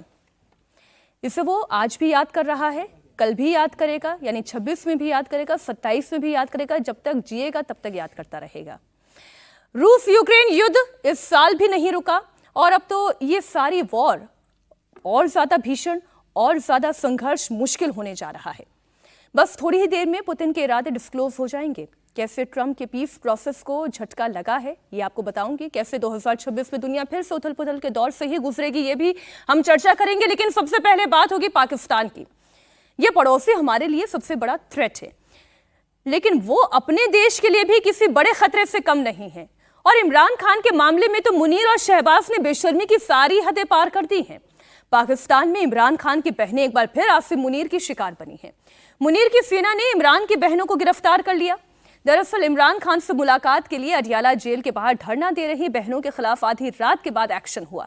इमरान की बहन अलीमा खान को गिरफ्तार किया गया। दिसंबर की इस कड़ाके की ठंड में देर रात 1 बजे, अब आप देख ही रहे हैं पिछले कुछ दिनों से ठंड कितनी भीषण हो गई है, और रात 1 बजे का वक्त था। इमरान के समर्थकों पर वाटर कैनन का इस्तेमाल कर दिया। सोचिए जरा, इतनी धुंध कोहरे भरी इस भीषण ठंड में पानी की बौछारें कर दी गई। इमरान की बहन अलीमा खान ने कहा कि मुनीर जितना जुल्म ढाले, जल्द ही इमरान के लिए लोग सड़कों पर उतरेंगे। यही पड़ोसी सबसे बड़ा थ्रेट हमारे लिए भी है और अपनों के लिए भी है। इसी पर हम सबसे पहले चर्चा करेंगे। संगीत रागी जी, एक बयान पहले हम जरा सुना दें इन बहनों की और फिर आपसे चर्चा करते हैं। इस मुल्क में अपना जो कहते हैं ना स्टेक होल्डर्स हैं, इस मुल्क के लोग हैं हम, हमारा राइट है यहाँ पे, ये मुल्क हमारा है। 25 करोड़ लोगों को मुल्क से तो नहीं निकाल सकते, अगर इनका दिल करे तो कि बेच दो। ये मुल्क भी बेचना शुरू कर दिया इन्होंने, तो हम इसके लिए खड़े हैं, इमरान खान के साथ खड़े हैं। इंशाल्लाह जो लोग इमरान खान ने कहा स्ट्रीट मूवमेंट का, आप इंशाल्लाह देखना बड़ी जल्द लोग सड़कों पे जब आएंगे। और कोई तरीका रह नहीं गया, क्योंकि हमारे पास ना कोई अदालत है जाने के लिए, ना कोई यहाँ कानून है। कानून तो सारा दिन ये तोड़ रहे हैं, तो इंशाल्लाह फिर लोग खुद ही अपना कानून वापस बहाल करवाएंगे। और चारों तरफ से पुलिस ने घेरा हुआ है, वाटर कैनन जो है वो रेडी है, और हर किस्म का दबाव हम पे डाला जा रहा है कि इनको अकेला छोड़ दें, और इन्हें भी कहा जा रहा है कि यहाँ से चले जाएं। इंशाअल्लाह ताला जिस तरह इमरान खान जेल के अंदर डटे हुए हैं, हम भी उनके लिए यहाँ पे बाहर उनके साथ डटे हुए हैं। उनके खान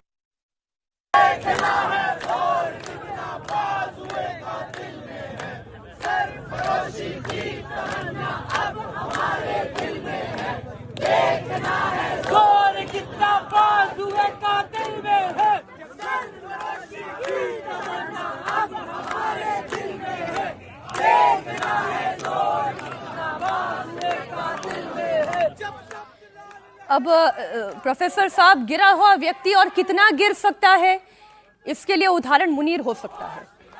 देखिए, जो कुछ भी पाकिस्तान में हो रहा है, मुझे लग रहा है कि पाकिस्तान एक अराजकता की ओर बढ़ रहा है। और जब अराजकता होती है किसी देश के अंदर, तो पड़ोस के लिए वो ज़्यादा खतरा होता है, खासकर भारत के लिए, क्योंकि पाकिस्तान में यदि पॉलिटिकल इनस्टेबिलिटी होती है, अराजकता जैसी स्थिति होती है, तो उसके सेना के लोग चाहेंगे कि भारत के साथ टकराव की तरफ बढ़े, ताकि उनके अंदर जो है वो जो मास है, जो अपराइजिंग्स उनके खिलाफ जो हो रहा है, एस्टेब्लिशमेंट के खिलाफ हो रहा है, वो थोड़ा सा दब जाए और लोग जो है वो सेना के साथ आकर के खड़े हो जाएं कि भारत के साथ युद्ध हो रहा है। दूसरी बात, पाकिस्तान के अंदर अब पीटीआई के लिए कोई विकल्प नहीं रह गया है कि वो सड़कों पर उतरें, और जैसा कि उतर रहे हैं, मुझे लगता है कि उनको ये लड़ाई तो और तेज करनी पड़ेगी यदि वो चाहते हैं कि पाकिस्तान की जेल से इमरान खान बाहर आए। एक बात तो बहुत साफ दिख रही है कि 2025 ने एक ऐसा परिदृश्य दिखाया कि लगा कि अब यूएन जैसी कोई संस्था नहीं रह गई है। बिल्कुल ठीक। जो वर्ल्ड ऑर्डर जो है कंप्लीटली डिसऑर्डर में बदल गया है। कहीं भी यदि आप कहें कि कोई दुनिया का कोई बहुत बड़ा इंस्टीट्यूशनल गवर्नेंस रह गया हो, पहले हम देखते थे कि भाई इंस्टीट्यूशनल गवर्नेंस का मतलब है कि यूनाइटेड नेशन के बाकी जो ऑर्गन्स थे, यूनाइटेड नेशन खुद भी उसका सिक्योरिटी काउंसिल है या बाकी उसके अन्य जो संस्थाएं हैं, पूरी दुनिया के हर मुद्दे पर कहीं ना कहीं एक मेडिएट करती हुई दिखती थी, पूरी दुनिया एक साथ आते हुए दिखता था। अब दुनिया का कोई ऐसा कोना नहीं दिख रहा है। अब यदि हम एशिया में आ जाते हैं तो जापान और चीन के बीच में टकराव बढ़ गया है। चीन और ताइवान के बीच में टकराव हमको साफ साफ दिखाई दे रहा है। भारत और पाकिस्तान के बीच में दिख रहा है, भारत बांग्लादेश के बीच में दिख रहा है, नेपाल के अंदर जो है वो दिख रहा है, थाईलैंड कंबोडिया दिख रहा है। तो पूरा एशिया का ये इलाका अशांत दिख रहा है। यदि हम सेंट्रल एशिया में चले जाते हैं तो अभी यमन पर जो है वो सऊदी अरब ने अटैक कर दिया है, ईरान पर जो है वो इजराइल ने अटैक किया है, अमेरिका ने अटैक किया है। यदि हम फिर आगे दक्षिण अमेरिका में चले जाते हैं तो वहाँ वेनेजुएला के साथ जो है वो अमेरिका का टकराव आपको दिखाई दे रहा है।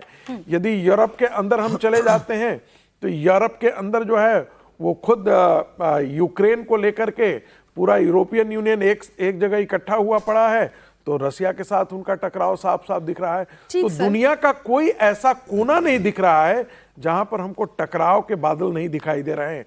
और दूसरी तरफ जो सेकेंड वर्ल्ड वॉर के बाद एक कहा जाता था कि एक वर्ल्ड ऑर्डर की तरफ हम बढ़ रहे हैं। WTO हम लोग किस लिए लेकर के आए थे? इसलिए लाए थे ना ताकि व्यापार के मामले पर दुनिया एक नियम, एक शर्तों के साथ जो है वो एक साथ इकट्ठा होकर के एक ट्रांसपेरेंसी, एक कुछ रूल्स, गेम के कुछ रूल्स होंगे जिसके आधार पर दुनिया में विश्व व्यापार किया जाएगा। लेकिन अभी तो टैरिफ लेकर के अब तो हम जिसे हम कहते थे पहले बायलैटरल ट्रेड, अब तो पूरा का पूरा bilateral one two one trade का कहानी मामला तो सारी पावर की है। लोगों को ये लगता है कि ये केवल विस्तारवाद है। नहीं, ये विस्तारवाद नहीं है, ये इकोनॉमी है। सारी जंग इकोनॉमी के लिए है। जो अभी आपने कहा कि ट्रेड वॉर भी है, एक अस्थिरता भी है। ये देशों के बीच की जंगें भी आपने, हालांकि बहुत आपने रशिया, यूक्रेन, यूरोप, सारी कंट्रीज को आपने इन्वॉल्व किया। एक लाइन से बोल रहा हूं, जो हम लोग बार बार कहते हैं ना ग्लोबल विलेज, कोई ग्लोबल विलेज नहीं है। ग्लोबल विलेज कहने के लिए अपने व्यक्तिगत और अपने देश के इंटरेस्ट को प्रोटेक्ट करने की बात है बस। बिल्कुल ठीक। बाकी आप कहते हैं ग्लोबल लेकिन आप काम करते हैं लोकल। वो वफुद है, वो कुटुंबकम भी तब है जब आपका अपना कुटुंब सुरक्षित है। तो पहले अपने कुटुंब की बात होनी चाहिए। अच्छा, 2025 वैसे भी कई वजहों से हमें याद रहेगा। पाकिस्तान ने इस साल हद ही कर दी। इस पागल मुल्क ने एक सिरफिरे को इतना सिर पर चढ़ा लिया कि वो अपने गुरूर में चूर हो गया। फील्ड मार्शल मुनीर ने 2025 में ऐसा रुतबा पाया कि अब पाकिस्तान के परमाणु बम का बटन भी उसके हाथ में थमा दिया। पाकिस्तान को बेचकर उसने ट्रंप के साथ लंच कर लिया। जरदारी और शहबाज को बाजू मोड़कर संविधान और संशोधन करवा दिया और उसके लिए ताहयात कानूनी कवच भी पा लिया। 25 के जाते जाते उसने अपने भाई के बेटे के साथ अपनी बेटी का निकाह भी कर दिया। मुनीर की तीसरी बेटी महनूर का निकाह अब्दुल रहमान के साथ हुआ है। इसके बहाने मुनीर ने सबको अपनी ताकत दिखाई। निकाह की तस्वीरें अभी बाहर तो नहीं आई हैं, लेकिन मुनीर ने समारोह में न सिर्फ पाकिस्तान बल्कि कई देशों के राष्ट्राध्यक्ष को बुलाया। ये खबर बताने के पीछे मंशा क्या है?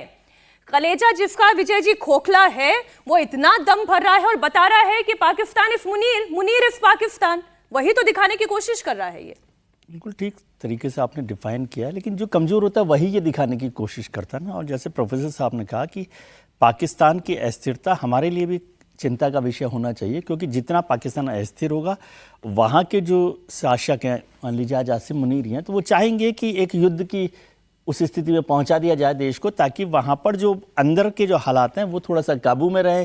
जो अराजकता फैली हुई है उसके लिए एक नेशनलिज्म का एक बहाना लेकर, कलर लेकर उसको खड़ा किया जाए, तो वो भी। और जितना अराजक पड़ोसी होगा उतना नुकसान, उतनी चिंताएं हमारी रहती है। और पाकिस्तान तो पूरी तरह से अराजक देश में बदल गया है। वहाँ पर कोई सरकार नहीं है। बलूचिस्तान में अलग तरीके से चल रहा है, खैबर पख्तूनख्वा में अलग चल रहा है, लाहौर में अडियाला जेल के बाहर रोज़ जो प्रदर्शन हो रहा है इमरान खान को लेकर, तो उससे मुनीर को समझ नहीं आ रहा। शहबाज शरीफ जो इलेक्टेड गवर्नमेंट है वो वहाँ पर है ही नहीं जी। एक तरह से केवल मुनीर ही सब कुछ देख रहे हैं। आपने लंच का भी जिक्र कर दिया ट्रंप का, तो वो तमाम बातों से पाकिस्तान जिस तरह से हो गया है, और आसिम मुनीर को भी पता है कि संविधान में संशोधन कराने से नहीं होता। अवाम यदि अगर उनके साथ नहीं होगी तो मुश्किल होगा, और युद्ध में वो जाएंगे तो इस बार तो आपने बता ही दिया, आपकी चेतावनी भी सुनी ली होगी उन्होंने कि क्या होगा वहाँ। तो इसलिए वहाँ पर पाकिस्तान की मुश्किलें हैं और दुनिया भर का जिक्र प्रोफेसर साहब ने किया। उसमें यूनाइटेड नेशंस के लिए एक बात मैं कहना चाहता हूँ कि यूनाइटेड नेशंस कमज़ोर हो गया, उससे दूसरे देशों में कोई मदद नहीं मिल रही, वो तो है ही, लेकिन उससे एक जंगल राज हो गया, क्योंकि यूनाइटेड नेशंस था कि भाई सबको देखकर एक बराबरी का कानून सबके लिए लागू हो। अब तो जिसके पास ताकत है वो करे, तो जंगल राज बढ़ रहा है। जो ट्रंप साहब का टैरिफ है वो जंगल राज है ना, मर्जी हो जिसको कर देंगे, जिसकी लाठी उसकी भैंस, जिसकी लाठी उसकी भैंस, वही सब हो रहा है। यूक्रेन के युद्ध का जिक्र हुआ, तो यूक्रेन में क्या हो रहा है, पुतिन मानने को तैयार है। यूक्रेन को थोड़ा होल्ड कर लेते हैं, यूक्रेन पर लंबी चर्चा करेंगे क्योंकि वहां पर भी जो है वो शांति आती हुई दिखाई नहीं दे रही है। और एक और अशांत मुल्क जो है वो हमारा पड़ोसी मुल्क है। हमारी तो किस्मत में ही लिखा हुआ है अशांत मुल्कों के बीच में रहना। और जैसा अटल बिहारी वाजपेयी कहते थे, अब हम पड़ोसी तो बदल नहीं सकते, लेकिन क्या कर सकते, उम्मीद कर सकते हैं कि वहां पर शांति आ जाए, पर वो भी होता दिख नहीं रहा है। बात बांग्लादेश की कर रहे हैं। बांग्लादेश जो 2025 में कट्टरपंथ की आग में खाक हो गया। बांग्लादेश में सत्ता तो 2024 में ही बदल गई, लेकिन उसका कट्टर चेहरा 2025 में सामने आया। यूनिस की सरकार ने जिहादियों को खुली छूट दे दी, हिंदुओं के कत्लेआम की आजादी दे दी। बहरहाल इस बीच बीएनपी के अध्यक्ष और पूर्व पीएम खालिदा जिया का इंतकाल हुआ। मतलब ये कि 2026 में बांग्लादेश में अब बैटल ऑफ बेगम नहीं होगी। शेख हसीना निर्वासित जीवन पहले से ही जी रही हैं। उनकी पार्टी को भी तहस नहस कर दिया है, उनकी पार्टी को तो बैन ही कर दिया, वहां पर वो चुनाव लड़ नहीं सकती। दूसरी जो सबसे बड़ी महिला लीडर रही खालिदा जिया, वो दुनिया छोड़ चुकी हैं। 2025 में हुई उथल पुथल का असर 2026 में भी दिखाई देगा। फरवरी में चुनाव होने हैं। इस बीच भारत ने खालिदा जिया के निधन पर शोक भी व्यक्त किया। आज तस्वीरें भी आप लगातार इंडिया टीवी पर देख रहे हैं। विदेश मंत्री एस जयशंकर उनके अंतिम संस्कार में शामिल हो रहे हैं। मैसेज क्लियर है, भारत किसी व्यक्ति विशेष के साथ नहीं है, बल्कि बांग्लादेश में कट्टरपंथ के खिलाफ है। लोकतंत्र के पक्षधर के तौर पर भारत पूरी दुनिया में देखा जाता है, नफरती सियासत का विरोधी कहा जाता है। खालिदा जिया के अंतिम संस्कार में जयशंकर को भेजकर भारत ने एक साथ कई सारे संदेश दिए हैं। वो तस्वीरें भी हम आपके सामने रख रहे हैं। अब भारत के साथ बांग्लादेश की दोस्ती एक चैलेंज होगी, क्योंकि अभी तो कोई रिश्ते दिखाई ही नहीं दे रहे हैं। इस पर हम करेंगे चर्चा। इस वक्त मुख्यमंत्री योगी आदित्यनाथ राम मंदिर पहुंचे हैं। जरा वहां की एक तस्वीर आपको दिखा देते हैं। वही अयोध्या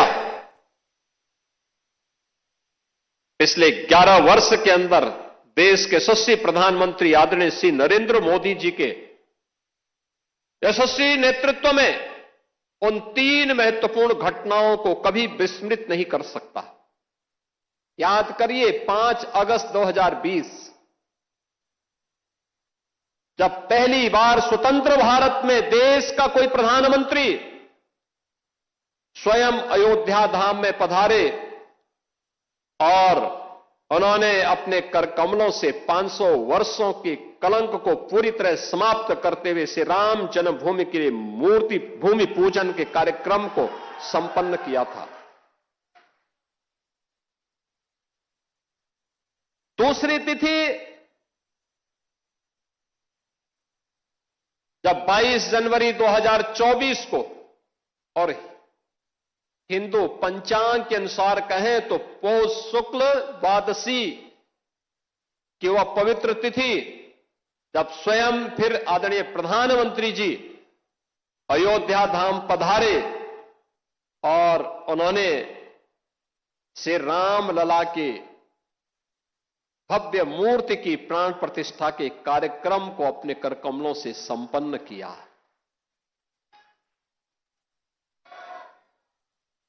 तीसरा,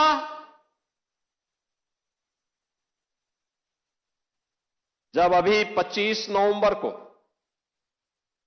विवाह पंचमी के शुभ अवसर पर आदरणीय प्रधानमंत्री जी फिर अयोध्या आए थे और राम मंदिर के मुख्य शिखर पर उन्होंने सनातन धर्म की ध्वजा पताका को, भगवा ध्वजा को प्रतिष्ठित करके सनातन से ऊपर कोई नहीं, इस सनातन की ध्वजा पताका हमेशा दिग दिगंत तक ऐसे ही गूंजती रहेगी और ऐसे ही दिखाई देगी। इस उद्घोष के साथ उन्होंने अयोध्या में आकर के पूरे देश और पूरी दुनिया को एक संदेश दिया। बहनों और भाइयों, अयोध्या ने जो संघर्ष देखा था, पिछली सरकार ने अयोध्या को लहूलुहान करने का कार्य किया था। जिस अयोध्या में कभी संघर्ष नहीं होते थे, उस अयोध्या को लहूलुहान करने वाले लोग, उस अयोध्या में जिनके शासन में आतंकी हमले होकर के अयोध्या को लहूलुहान करने का प्रयास हुआ था, लेकिन प्रभु की कृपा और बजरंगबली जहां की रक्षा स्वयं कर रहे हो, वहां तो भूत पिशाच से निकट नहीं आवे महावीर जब।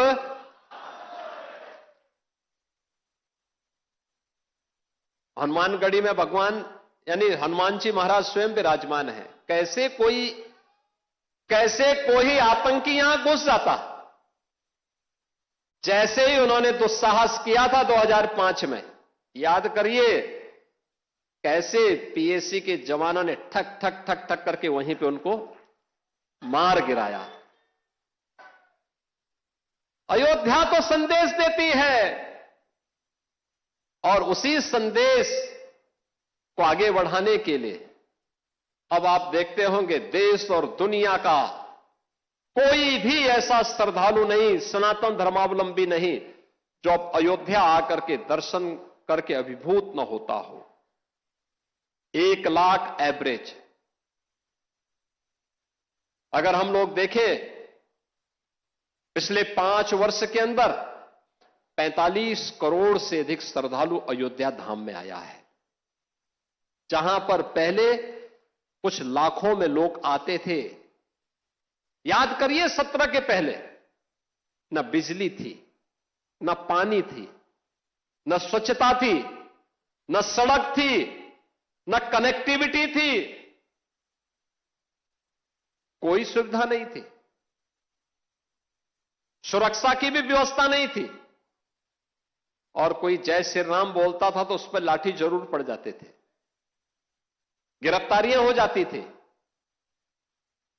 आज तो आप देश में जाइए, राम राम बोलिए, जय श्री राम बोलिए, और अब तो भारत सरकार की योजना भी जी राम जी के नाम पर ही आ गई है, जो रोजगार की सबसे बड़ी स्कीम बनने जा रही है।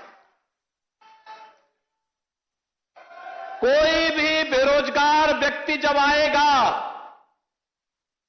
और कहेगा कि मुझे रोजगार चाहिए अपनी ग्राम पंचायत में, साल में 125 दिन का रोजगार की गारंटी उसको उसके गांव में मिल जाएगी, तो जी राम जी हो गया। बहनों और भाइयों,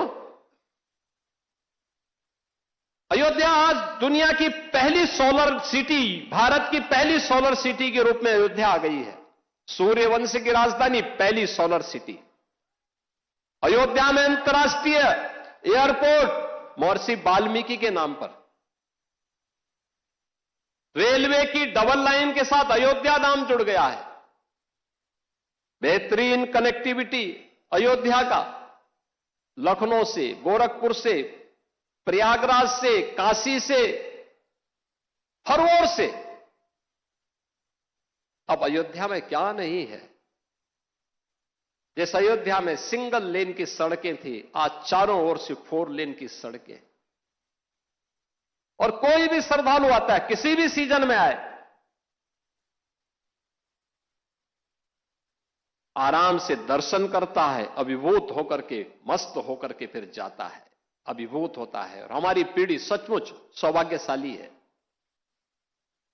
कई पीढ़ियां, 500 वर्षों के इतिहास को जब हम देखते हैं, 500 वर्षों के इतिहास को जब हम देखते हैं, याद करिए 1526 से लेकर के 1528 से लेकर के 1992 तक, और 1992 से लेकर के उसके उपरांत भी अयोध्या में हर 20-25 वर्ष के अंदर कोई ना कोई बड़ा संघर्ष राम भक्त करता था, राम मंदिर को वापस लेने के लिए लगातार संघर्ष करता रहा, कभी बैठा नहीं, रुका नहीं, झुका नहीं। उसने सत्ता की परवाह नहीं की, उसने दमन की परवाह नहीं की। उसने गोलियों और लाठियों की परवाह नहीं की, वो लड़ता रहा और उस संघर्ष का परिणाम हमारे सामने था। और यह आंदोलन सफलता की नई ऊंचाइयों तक तब पहुंचा जब राष्ट्रीय स्वयंसेवक संघ ने नेतृत्व दिया। पूर्व पूज्य संतों को एक मंच पर लाने में, श्रद्धेय अशोक सिंघल जी ने एक मंच पर लाने में सफलता प्राप्त की। एकदम गुलामी का कलंक मिटा और भव्य राम मंदिर का मार्ग प्रशस्त होता हुआ दिखाई दिया। बहनों और भाइयों, आज उसी प्राण प्रतिष्ठा के 2 वर्ष पूर्ण होने के उपलक्ष्य में आज का ये समारोह यहां पर आयोजित हो रहा है। अयोध्या की इस दिव्यता को, इस भव्यता को अनंत काल तक बनाए रखने के लिए हम सबको, हर सनातन धर्मावलंबी को आगे बढ़ना पड़ेगा। एक साथ अपने जीवन का हिस्सा इसको बनाना पड़ेगा। ये यात्रा की विराम नहीं, ये नई यात्रा की शुरुआत है। विरासत पर गौरव की अनुभूति करते हुए विकास के नित नए प्रतिमान को स्थापित करना, और इसी के लिए प्रधानमंत्री जी ने हर भारतवासियों के सामने विकसित भारत की एक संकल्पना दी है। यह देश जब आजादी के 100 वर्ष पूरा करेगा, हर भारतवासी के सामने एक संकल्प होना चाहिए, और वो संकल्प होना चाहिए कि हमें अपनी विरासत का संरक्षण करते हुए अपने स्तर पर, जिस क्षेत्र में हम हैं, जिस फील्ड में हम काम कर रहे हैं, वहां उत्कृष्टतम कार्य करके दिखाना है। अपने देश के लिए, सनातन धर्म की ध्वजा पताका को ऊपर उठाने के लिए हम सबको मिलकर के सामूहिक प्रयास को आगे बढ़ाना पड़ेगा। बात रूस और यूक्रेन के वॉर की करेंगे। 2025 भयंकर साल था। हमने शुरुआत में ही जैसा आपको बताया कि पूरी दुनिया के लिए उथल पुथल का साल था। बहुत सी कोशिशें हुई 2025 में कि इस जंग को खत्म करा दी जाए, चाहे अलास्का मीट की हम बात कर लें, पीस टॉक की बात कर लें।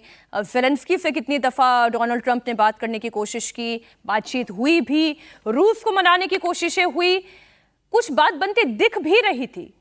लेकिन साल 2025 का अंत आते आते एक ऐसा हमला हुआ जिसके बाद जितनी कोशिशें थी शांति की, वो सब धरी की धरी रह जाएंगी, सब पर पानी फेर दिया। अब ये देखें, वॉर रुकवाने की सारी कोशिशें नाकाम होने के बाद, युद्ध रुकने की उम्मीद खत्म होने के बाद इतना तो साफ दिखाई दे रहा है कि 26 में भी ये वॉर जारी रहने वाली है। टकराव और अधिक भीषण होने वाला है, और ऐसा इसलिए क्योंकि रूस ने यूक्रेन पर बड़े हमले की तैयारी की है। पुतिन के घर पर हुए अटैक के बाद रूस ने यूक्रेन को अंजाम भुगतने की चेतावनी दे दी। रूस ने यह साफ कहा है कि पुतिन के घर पर हमला बर्दाश्त नहीं किया जाएगा और इसका माकूल जवाब दिया जाएगा। अगर पीस टॉक करनी है तो ट्रंप के पास जाओ, वॉर चाहिए तो हमारे हमले का इंतजार करो। ऐसा हमला करेंगे कि यूक्रेन कभी नहीं भूलेगा। कब और कहां हमला हमें करना है वो पता है, ऐसा रूसी आर्मी कह रही है। मतलब साफ है कि इस बार भीषण पलटवार होगा। अब डोनाल्ड ट्रंप भी हैरान थे। ये जो हर्षवर्धन जी हुआ, डोनाल्ड ट्रंप भी ये सोच रहे थे कि ये हुआ है, अभी थोड़ा और समझने की कोशिश करते हैं, लेकिन हमला तो हुआ।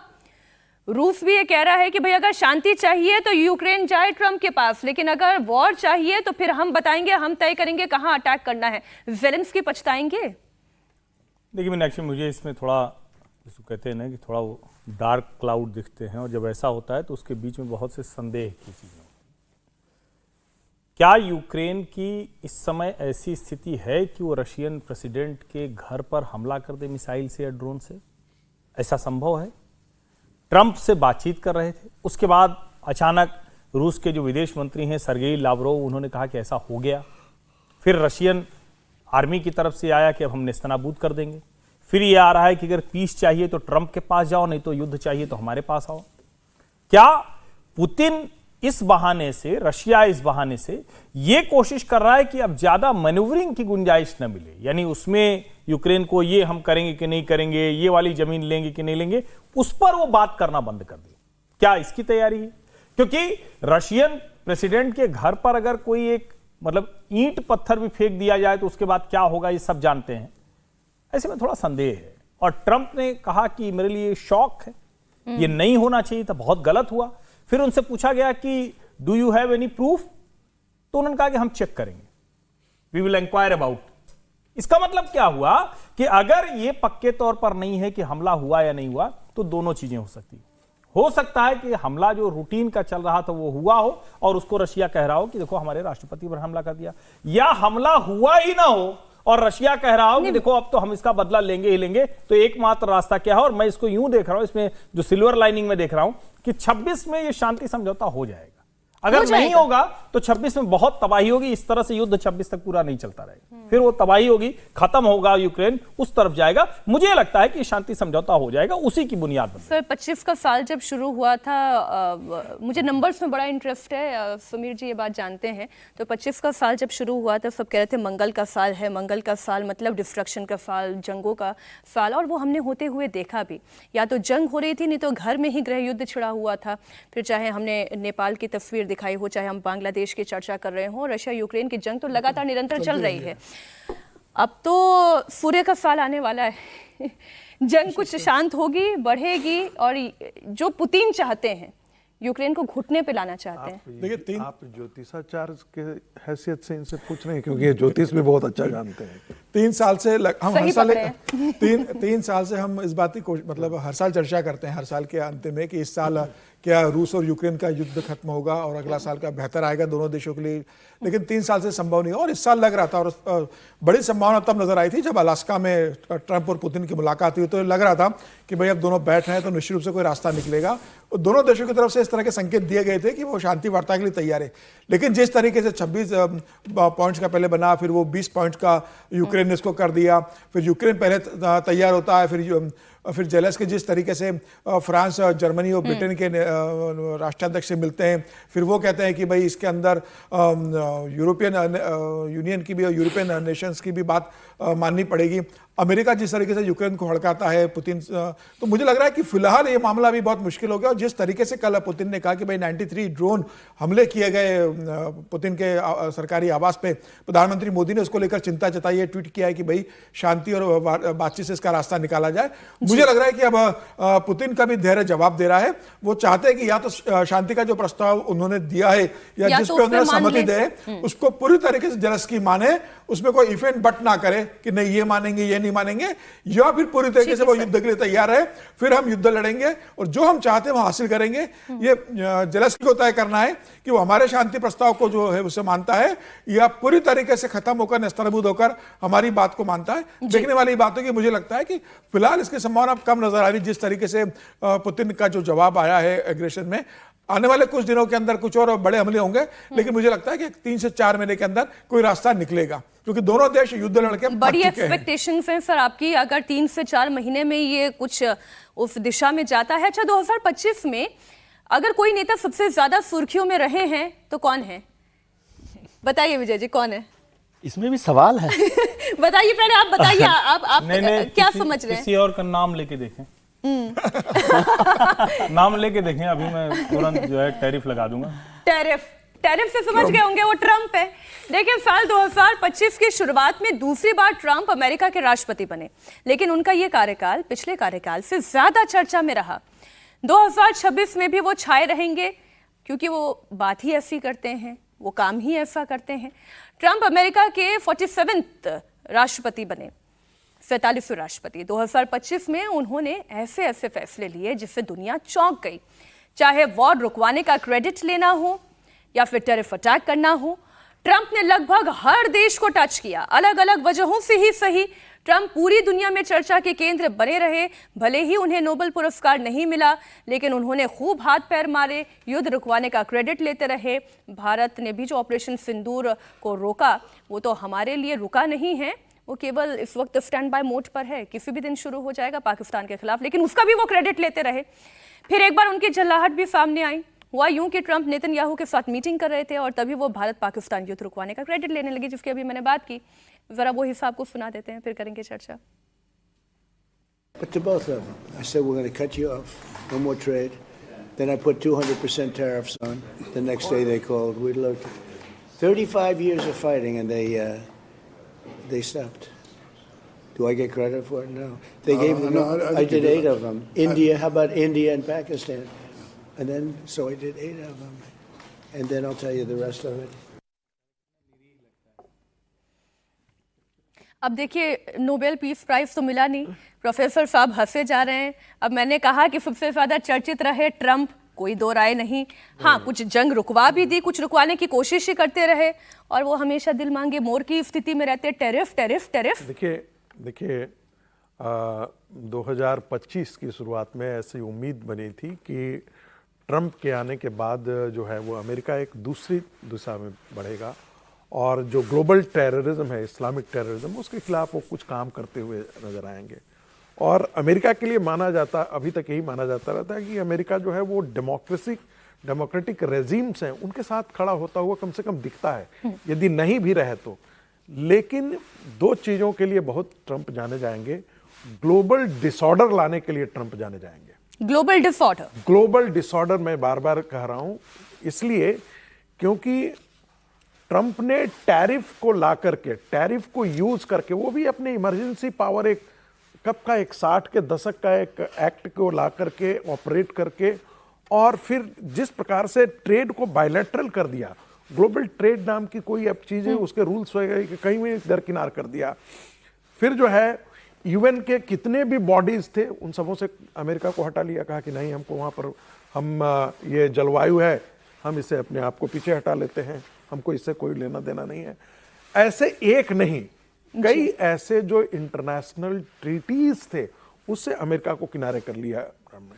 तो मैं मानता हूं कि जो ग्लोबल डिसऑर्डर है उसका श्रेय जो है, उसकी नींव रखी है, और बहुत हद तक जो है ये नींव का जिम्मेदार जो है वो ट्रंप को जाना जाएगा। अब उनकी कसक भी तो दिल में रह गई। बेशक वो ग्लोबल पीस चाहते हैं, अवार्ड लेना चाहते हैं, लेकिन कोई राष्ट्रपति, कोई राष्ट्राध्यक्ष पब्लिक डोमेन में आकर के ऐसी इच्छा प्रकट करने वाला और इतना लालाई, जैसे कोई चौथे पांचवें क्लास का बच्चा हो, उसको कोई अवार्ड लेने के लिए वो बेचैन घूमता रहता हो, लेमन जूस उसको दे दे तो वो पकड़ लेने के लिए दौड़ पड़ता हो, इस प्रकार का आपने किसी भी दुनिया के किसी भी राष्ट्राध्यक्ष को आपने देखा है इस प्रकार से भी? नहीं, वो मुझे तो गाना याद आ गया प्रोफेसर साहब। देखिए, ये अमेरिका को अपमानित कर रहे हैं ट्रंप, अब अमेरिका को अपमानित कर रहे हैं। नहीं, मैं तो ये कह रही हूँ ये अमेरिका को अपमानित कर रहे हैं, या इसको दूसरी तरह से देखें कि जो अमेरिकी ताकत थी, यानी हमने ये कह दिया ये हो जाना चाहिए, हम ये कह रहे हैं इसी तरह से होगा,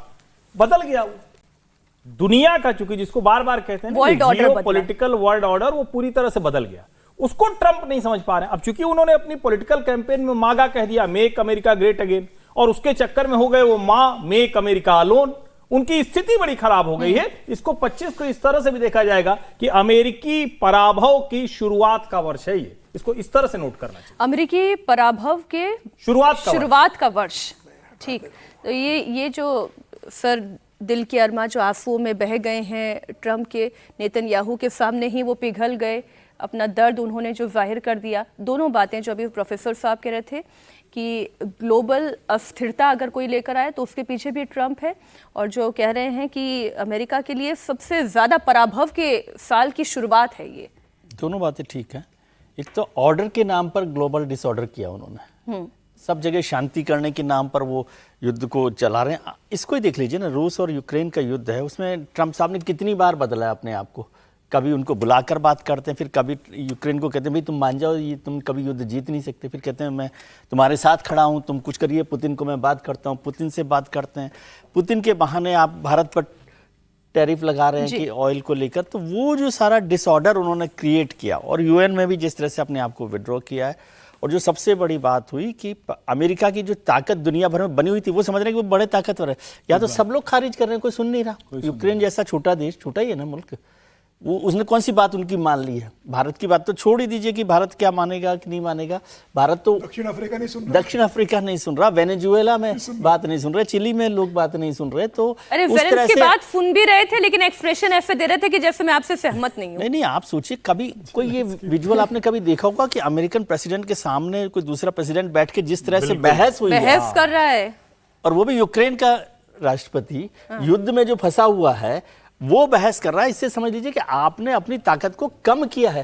और फिर ये अलग पूरे ट्रेड को, ग्लोबल ट्रेड को आपने बायलैटरल बना दिया। इसके साथ आपका चेहरा अच्छा लगता है मीनाक्षी जी का तो उनके साथ करेंगे, विजय का चेहरा अच्छा नहीं लगता है इनके साथ नहीं करेंगे, कारण एक ही है तब भी उसमें। तो वो पूरा का पूरा डिसऑर्डर खड़ा किया और इससे अमेरिका का ही नुकसान होगा। अब जैसे वो H1B वीजा को ले लीजिए, उस पर कितना परेशान हो रहे हैं, अमेरिका पूरा का पूरा परेशान है कि वहां पर लोग कहां पर मिलेंगे जो काम करने वाले लोग हैं। उसके बाद इसलिए इन्होंने चेंज भी किया कि भाई हम इसमें थोड़ा सा संशोधन कर देते हैं। ये हो रहा है, टैरिफ में भी अमेरिका परेशान है, इतना लंबा शटडाउन लगा हुआ, इतना लंबा शटडाउन वहां लगा हुआ है, पूरा मार्केट बिजनेस जो है वो किस तरह से हुआ है।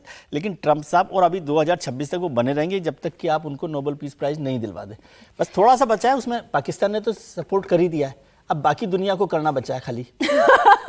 सिर्फ पाकिस्तान को, ठीक है। अच्छा, आने वाला साल जो है वो युद्ध का साल रहेगा, ये अभी तो तय दिखाई दे रहा है क्योंकि हम 25 के आखिरी दिन में खड़े हुए हैं।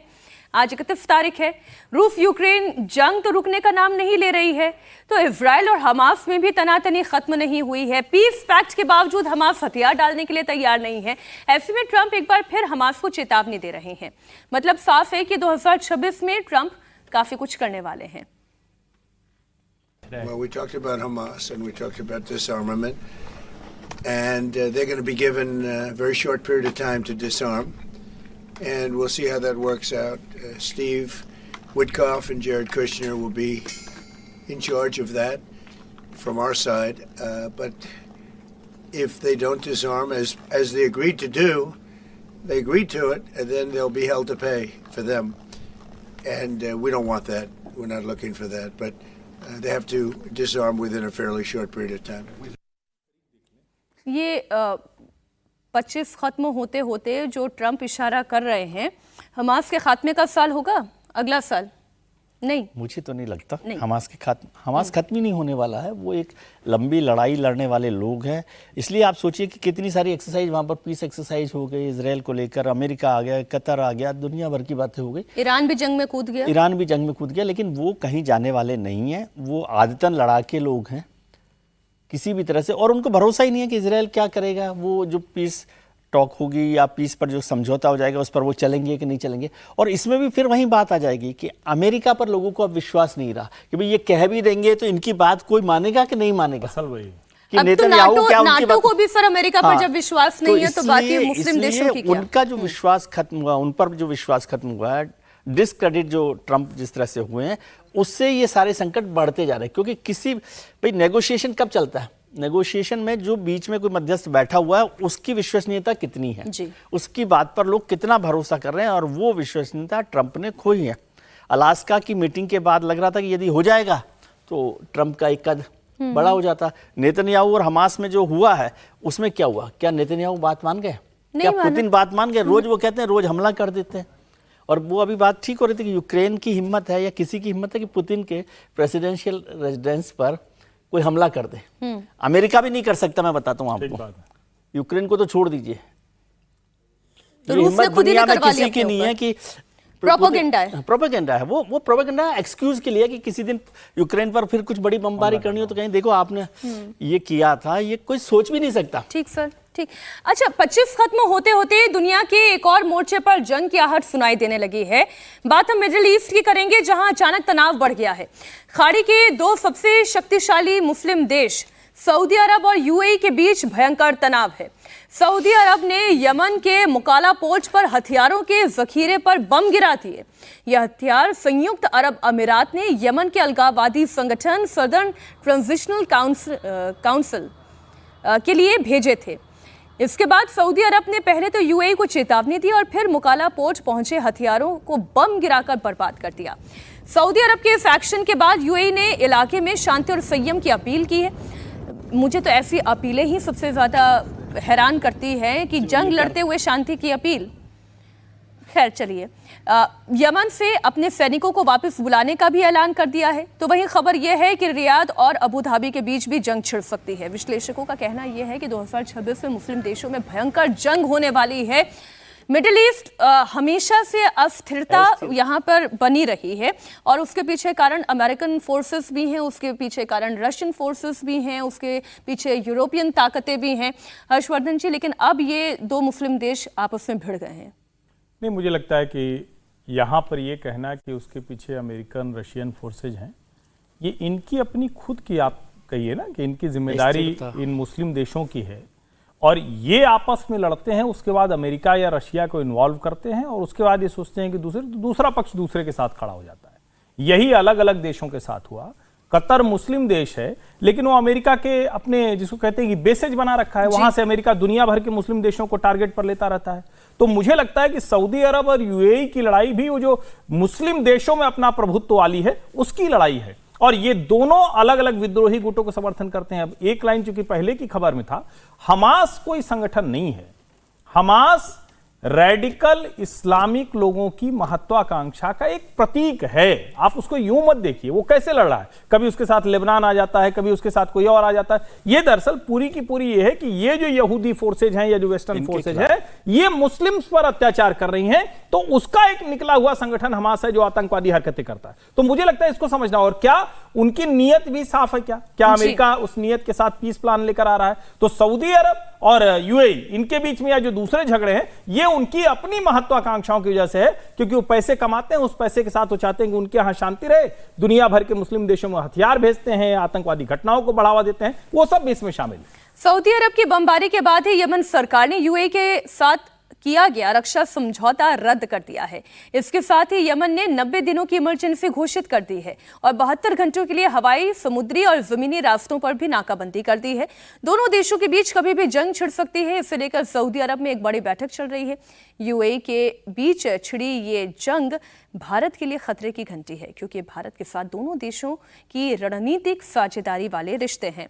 अच्छा, सऊदी अरब के हमले के बाद यूएई ने बड़ा अटैक किया। यूएई ने लाल सागर में सऊदी अरब के समुद्री जहाज पर मिसाइल हमला किया। हमले के बाद जहाज में आग भी लगी। दोनों देशों के बीच तनाव विध्वंसक रूप लेता जा रहा है। देखें तस्वीरें आप, ये जो हमला हुआ ये ताज़ा हमले की तस्वीरें हैं। सऊदी अरब ने हमला किया, अब यूएई भी हमले का जवाब दे रहा है। जाहिर है कयास ये लगाए जा रहे हैं कि यूएई के लिए कयामत की रात होगी। दोनों तरफ से ये जंग की शुरुआत है। समीर जी, भारत के नज़रिए से हम इसे थोड़ा समझ लेते हैं। दोनों ही देशों के साथ चूंकि हमारी रणनीतिक साझेदारी है, लेकिन भारत ये बैलेंस हमेशा से बनाता आया है। चाहे फिलिस्तीन और इसराइल की बात हो, वहाँ पर भी भारत ने बैलेंस बनाया।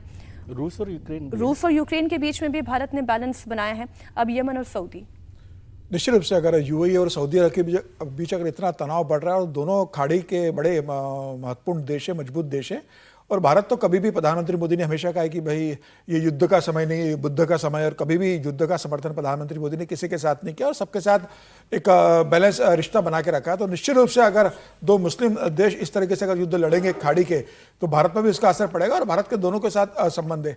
तो मुझे लगता है कि प्रधानमंत्री मोदी को एक और मोर्चे पर समझौता कराने के लिए पहल करना पड़ेगी। लेकिन मुझे लगता है ये पाकिस्तान के लिए भी चिंता की बात है कि पाकिस्तान के आसिम मुनीर जिस तरीके से मुस्लिम देशों को इकट्ठा कर मुस्लिम देशों के लीडर बनने की कोशिश कर रहे थे कि भाई पाकिस्तान परमाणु संपन्न है, और सारे मुस्लिम कंट्रीज का एक नेता बनकर आसिम मुनीर सोच रहे थे कि पाकिस्तान उभरेगा, उस सबको इकट्ठा करके भारत के खिलाफ हम एकत्रित करेंगे। तो मुझे लग रहा है कि यह भी दिख रहा है कि भाई मुस्लिम कंट्रीज भी आपस में एक नहीं है, आपस में लड़ती रहती। ईरान इराक लड़े, और अभी जिस तरीके से सऊदी अरब और यूएई का हो रहा है, मुझे लगता है कि प्रधानमंत्री मोदी इसमें हस्तक्षेप करेंगे और ये मामला रुकेगा। लेकिन अगर बढ़ता है तो निश्चित रूप से ये एक गंभीर संकट होगा खाड़ी देश में, कि दोनों हमारे पड़ोसी हैं। बिल्कुल। अच्छा, 25 के खत्म होते होते चीन और ताइवान भी युद्ध के मुहाने पर आकर खड़े हो गए हैं। चीन ताइवान के बीच भयंकर तनातनी है और किसी भी वक्त चीन ताइवान पर हमला कर सकता है। चीन ने लगातार तीसरे दिन ताइवान की समुद्री सीमा के पास मिलिट्री एक्सरसाइज के बहाने जबरदस्त रॉकेट दागे, तो वहीं ताइवान ने भी सेना को हाई अलर्ट पर रखा। चीन की तरफ से किए जा रहे इस शक्ति प्रदर्शन का असर ताइवान में चारों ओर देखने को मिल रहा है। सैन्य अभ्यास के चलते अब तक 800 से ज्यादा उड़ानें रद्द हैं या फिर डायवर्ट की गई हैं। इतना ही नहीं, चीन ने ताइवान के आसपास डेंजर जोन पर रॉकेट अभ्यास किया। इस सैन्य अभ्यास को चीन ने जस्टिस मिशन 2025 का नाम दिया। वहीं जापान के प्रधानमंत्री साने ताकाइची ने कहा कि अगर चीन ने ताइवान पर हमला किया तो जापान की सेना भी दखल देगी।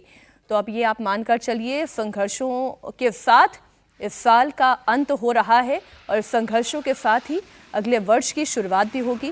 कहानी कुर्सी के में आज इतना ही था। बहुत शुक्रिया हर्षवर्धन जी, विजय त्रिवेदी जी, समीर चौगाकर जी। आज हमने 2025 का रैपअप किया है और अब आपसे मुलाकात अगले साल होगी। लेकिन हम चाहते हैं कि ये युद्ध का जो काल है वो खत्म हो। 26 में हमें ऐसी चर्चा न करनी पड़े, कम से कम और चर्चाएं ठीक है, लेकिन ये वाली चर्चा न करनी। सर, 26 में दर्शकों को भी टीजर दे देती हूँ। यानी अगले साल कल ही जब कहानी कुर्सी की में चर्चा होगी, तो आज 25 में इन तमाम बड़े नेताओं ने, बड़े देशों ने क्या किया वो हमने चर्चा की। कल जब हम मिलेंगे, कल चर्चा जब करेंगे, तब आने वाले साल कैसा रहेगा उनकी राजनीतिक कुंडली यहां पर खंगालेंगे। बहुत शुक्रिया हर्षवर्धन जी, विजय जी आपका, समीर जी आपका इस चर्चा में शामिल होने के लिए।